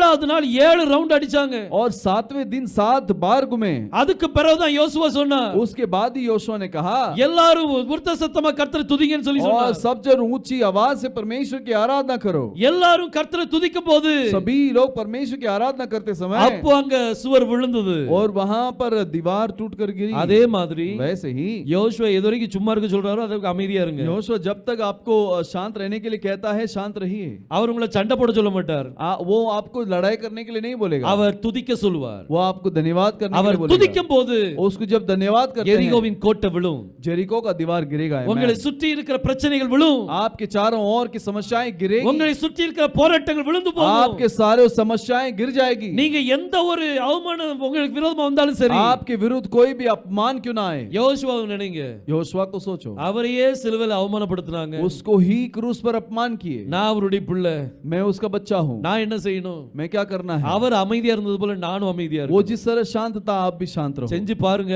सोच करके देखो, உங்க குடும்பத்தை நீங்க ரட்சிப்பீங்க. आपके परिवार को उद्धार में लाओगे। உங்க குடும்பம் குடும்பம்னா என்னென்ன குடும்பம்னு சொன்னீனோ எல்லாத்தையும் ரட்சிப்பீங்க. आपका परिवार, मैंने जो परिवार करके बोला वो सबको उद्धार में लाओगे। யெகோஷுவா மேசியாவை விசுவாசி, यहोशुआ मेसिया के विश्वास करो, அப்பொழுது நீயும் உன் வீட்டாரும் ரட்சிக்கப்படுவீர்கள். तब तू और तेरा घराना उद्धार पाएंगे। நம்ம குடும்பம் ரட்சிக்கப்படணும்னா हमारा परिवार उद्धार पाना है நம்ம तो செய்யக்கூடியது ஒண்ணே ஒண்ணு, हमें एक ही चीज करना है, யெகோஷுவாவை விசுவாசிக்கணும். यहोशुआ को विश्वास करना है। விசுவாசிக்கிறதுனா என்னது? विश्वास करने का அவரை मतलब क्या நம்புங்க. है? उसे विश्वास करो। அவர் அமைதியா இருக்க சொன்னாருன்னா அதை நம்புங்க. वो अगर शांत रहने के लिए कहता है कि उसे ही विश्वास அந்த करो। பரோசா நம்ம அவர் மேல வைக்கணும்.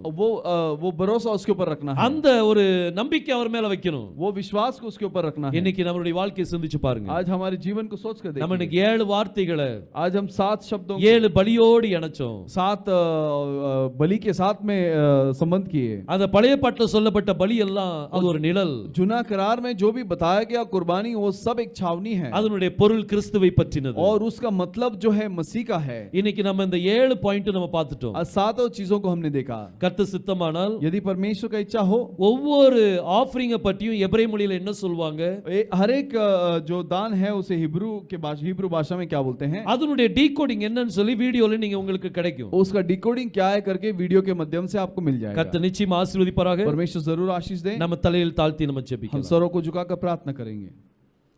ஸ்தோத்திரம் கர்த்தாவே, स्तुति करते हैं प्रभु। வானத்தையும் பூமியும் படைத்த எங்கள் எலோஹிம் தேவனே, आकाश और पृथ्वी का निर्माण करता है एलोहिम खुदा। எங்கள் எல்ஷடாய் தேவனே உம்மை துதிக்கிறோம் அப்பா. एल शडाई खुदा तुझे धन्यवाद देते हैं। யெகோஷுவா மேசியாவின் நாமத்தினாலே ஜெபிக்கிறோம். यहोशुआ मेसिया के नाम से हम प्रार्थना करते हैं। எங்களை வார்த்தையினால் நீங்க ஆசீர்வதித்தீங்க, அதற்காக நன்றி. हमें वचनों से आशीष किया, उसके लिए धन्यवाद देते हैं। கர்த்தாவே, நாங்கள் எப்படி வாழணும்ங்கறதை எங்களுக்கு வெளிப்படுத்தினீர், அதற்காக நன்றி. कैसा जीना है करके आपने प्रकट किया, उसके लिए धन्यवाद। எங்கள் ஒவ்வொருத்தரையும் ஆசீர்வதிங்க அப்பா. हम हर किसी को आशीष कीजिए, எங்களை பரிசுத்தப்படுத்துங்க. हमें पवित्र कीजिए, எங்களுடைய பாவத்துக்காக हमारे पापों के लिए நீர் பாவ நிவாரண பலியாக ஒப்பு கொடுத்தீர். आप पाप के बलि के रूप में सौंप दिए। நாங்க பண்ண குற்றத்துக்காக हमने जो पाप किया, குற்ற நிவாரண பலியாக நீர் ஒப்பு கொடுத்தீர். और गुनाह के बलि के रूप में आपने अपने आप को कुर्बान किया। நாங்க பிதாவுக்கு விரோதியா காணப்பட்டோம், हम पिता के विरोध बैरी थे, ஆனா நீர் சமாதான பலியா எங்களுக்கு சமாதானப்படுத்தினீர். लेकिन आप समाधान के बलि के रूप में आपने मिलाप किया। நீரே எங்களுக்கு பர்ன்ட் ஆஃபரிங்கா இருந்தீரப்பா. आप ही हमारे लिए होम बलि थे, நீரே எங்களுக்கு அந்த போஜன பலியாக இருக்கிறீர். आप ही वो अन्न के बलि भी हो. நாளை தினத்துல நாங்க ராபோஜனத்துல பங்கு பெறும்போது कल के दिन हम जब प्रभु भोज में भाग लेंगे, அந்த போஜன பலியும் பான பலியும் நாங்க நினைவு கூறுவோம் वो அப்பா. भोजन के बलि को और आपका जो पीने का बलि को हम स्मरण करते हैं. உம்முடைய மரணத்தை நாங்க நினைவு கூறுகிறோம் आपकी मृत्यु को स्मरण करते हैं. எங்களுக்காக அசைவாட்டும் பலியும் நீர்தானப்பா. हमारे लिए धूप का बलि भी आप हो. அந்த மார்பை ஆட்டினுடைய மார்பு அசைவாட்டுவாங்க கர்த்தாவே. वो मेमने के छाती को वहां पर धूप दिखाते हैं. எங்களுடைய தலையை உம்முடைய மார்புல நாங்க வைக்கிறோம். हमारे सर को तेरे छाती पर हम रखते हैं. நாங்க உம்முடைய மார்புல சாய்கிற ஒரு சீஷனாக மாற்றும். हम तेरे छाती पर सर टिकाने वाले एक शिष्य बनते हैं प्रभु. எங்களுக்கு உம்முடைய மார்பே எங்களுக்கு எல்லாம் கர்த்தாவே. आपका छाती ही हमारे लिए सब कुछ है. உம்முடைய தோள் பட்டே எங்களுக்கு எல்லாம் கர்த்தாவே. आपका कंधा ही हमारे लिए सब कुछ है. நீர் எங்களை அணைக்கிற தேவன் அப்பா. आप हमें साथ में लेने वाला परमेश्वर. நீர் எங்களை அணைக்கிற தேவன் அப்பா. वो हमें गले लगाने वाले परमेश्वर ஓ हो. நீர் அழைக்கிற தேவன். वो आप गले लगाने वाले परमेश्वर எங்களை हो. மார்போடு அணைக்கிற தேவன் அப்பா. अपने छाती के साथ गले लगाते हो प्रभु. அதற்காக உமக்கு நன்றி செலுத்துகிறோம். उसके लिए हम धन्यवाद देते हैं. உமக்கு நன்றி கர்த்தாவே. धन्यवाद प्रभु जी. உமக்கு நன்றி ராஜா. धन्यवाद प्रभु. எங்களை பரிசுத்தப்படுத்துவீராக. हमें पवित्र कीजिए. योशुआ बुलाता तुम्हें,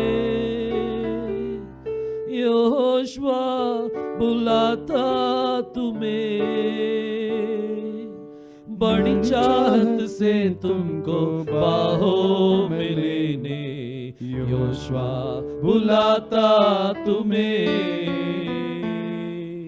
योशुआ बुलाता तुम्हें, योशुआ बुलाता तुम्हें, बड़ी चाहत से तुमको बाहों में लेने, योशुआ बुलाता तुम्हें. यीशु அழைக்கிறார், இயேசு அழைக்கிறார், அவரை உன்னை தம் கரங்கள் நீட்டியே இயேசு அழைக்கிறார். ஆம் கர்த்தாவே, எங்களை மார்போடு அணைக்க நீர் எங்களை அழைக்கிற ஒரு தேவனாய் இருக்கிறீர். அதற்காக உமக்கு நன்றி கர்த்தாவே. धन्यवाद है प्रभु. கர்த்தாவே, நம்முடைய பிள்ளைகளை ஆசீர்வதிப்பீராக. हे प्रभु, अपने बच्चों को आशीष कीजिए. இன்றைக்கு நாங்கள் கேட்ட வசனத்தின்படி आज हमने जो वचन सुना है, எங்களுடைய வாழ்க்கை மாறட்டும். हमारा जीवन बदलने दो. இங்கு அமர்ந்திருக்கிற ஒவ்வொருத்தரும் மேலே உம்முடைய அபிஷேகம் இறங்கட்டும் ராஜா. यहाँ पर जो बैठे हैं हर किसी के ऊपर तेरी अभिषेक उतरने दे. உம்முடைய கிருபையின் அபிஷேகம் இறங்குவதாக. तेरी अनुग्रह की अभिषेक उतरने दे. உம்முடைய அபிஷேகத்தால் நிரப்புங்க ராஜா. और तेरे अभिषेक से भर दीजिए. உம்முடைய ஆவியை ஊற்றுங்க தகப்பனே. तेरी आत्मा को उंडेल प्रभु. தாகமாய் இருக்கிறேன் என்று சொன்னீங்களே. ओ मैं प्यासा हूं करके आपने बोला. கேட்கிறவர் இன்னார் என்று அறிந்திருந்தால் और मांगने वाला कौन है करके तू நீ जानती हो. அவரிடத்தில் கேட்டிருப்பாய். उससे मांगी होगी. அவர் உனக்கு ஜீவ தண்ணீரை கொடுத்திருப்பார். तुझे जीवन का पानी दिया होगा. நீர் சொன்னீர் கர்த்தாவே. आपने कहा प्रभु. இந்த நேரத்தில் நாங்கள் உம்மிடத்தில் கேட்கிறோம். इस समय में हम तुझसे मांगते हैं. உம்முடைய ஜீவ தண்ணீரை ओ जीवन के पानी को உம்முடைய பிள்ளைகள் மேல் ஊற்றுவீராக. अपने बच्चों के ऊपर उंडेल दे. பரிசுத்தாவின் அபிஷேகம் पवित्र आत्मा का अभिषेक உம்முடைய பிள்ளைகள் மேல் ஊற்றப்படுவதாக. बच्चों के ऊपर நீங்க ஆசீர்வதிங்கப்பா. आप आशीष कीजिए. நீங்க ஆசீர்வதிங்க आप தகப்பனே. आशीष कीजिए. தேவனே, இன்றைக்கு நாங்க பார்த்த அந்த சிலுவை பாடுகள், हे प्रभु, आज हमने देखा जो क्रूस की पीड़ा, அது கர்த்தாவே எங்களுடைய வாழ்க்கையில கர்த்தாவே ஆசீர்வாதமாக இருக்கிறபடியால் वो நன்றி हमारे ராஜா. जीवन में आशीषमय हो इसके लिए धन्यवाद. சிலுவை உபதேசம் கெட்டு பொருளுக்கு பைத்தியமாய் இருக்கிறது. वो क्रूस का उपदेश जो है जो बिगड़ जाते हैं उनके लिए पागलपन है. ஆனா ரட்சிக்கப்படுகிற எங்களுக்கோ தேவ பலனா இருக்கிறது. और जो उद्धार पाते हैं उनके लिए बल है. சிலுவை உபதேசம் और क्रूस का उपदेश அது எங்களுக்கு பலன் கர்த்தாவே. वो हमारे लिए बल है. சிலுவையில் அடிக்கப்பட்ட இயேசுவை பிரசங்கிக்கிறோம். क्रूस में जो मारा गया उस मसीह को हम प्रचार करते हैं. சிலுவையில் அடிக்கப்பட்ட யெகோஷுவை பிரசங்கிக்கிறோம். क्रूस में जो मारा गया वो यहोशुआ को हम प्रचार करते நீரே हैं. எங்களுக்கு ரட்சிப்பாய் இருக்கிறீர். आप ही हमारा उद्धार हो. அதற்காக உமக்கு நன்றி ராஜா. इसके लिए आपको धन्यवाद. உம்முடைய பிள்ளைகள் ஒவ்வொருத்தரையும் ஆசீர்வதிங்க. अपने बच्चों को हर किसी को आप आशीष कीजिए. வராமல் இருந்த பிள்ளைகளுக்காக ஜெபிக்கிறோம். जो आए नहीं उन बच्चों के लिए हम प्रार्थना करते हैं. அவர்களுக்கு அந்த வாய்ப்பு வாய்ப்பை கொடுங்க ராஜா. उनको उस अवसर को दीजिए प्रभु. உம்முடைய மரணத்தை நினைவு கூர்றது எப்படின்னு சொல்லி அவங்க வெளிப்படுத்தி अपने मृत्यु को स्मरण कैसे करना है करके आप उनको प्रकट करके दीजिए. ஒவ்வொருத்தருடைய வாழ்க்கையை மாற்றி தாங்கப்பா. हर किसी के जीवन को बदल दीजिए. ஒரு பேர் கிறிஸ்தவங்களாக இருக்காதபடி, एक नाम धराई मसीह नहीं होने देवे, நாங்கள் உண்மையான ஆவிக்குரிய பிள்ளைகளாக இருக்க நீ உதவி செய்யும். सच्चे आत्मिक परिवार के अंदर होने के लिए आप अनुग्रह कीजिए. ஒவ்வொருத்தரையும் ஆசீர்வதிங்கப்பா. हर किसी को आशीष कीजिए. எங்களை தாழ்த்தி உம்முடைய கரத்தில் தருகிறோம். हमें नम्र करके तेरे हाथ में देते हैं. மீட்பரும் இரட்சகருமாகிய उद्धारकर्ता और छुटकारा யெகோஷுவா மேசியா நாமத்தில் கேட்டுக்கொள்கிறேன் ஜீவனுள்ள நல்ல பிதாவே. यहोशू मसीहा के नाम से मांगते हैं जीवित पिता. आमीन. आमीन.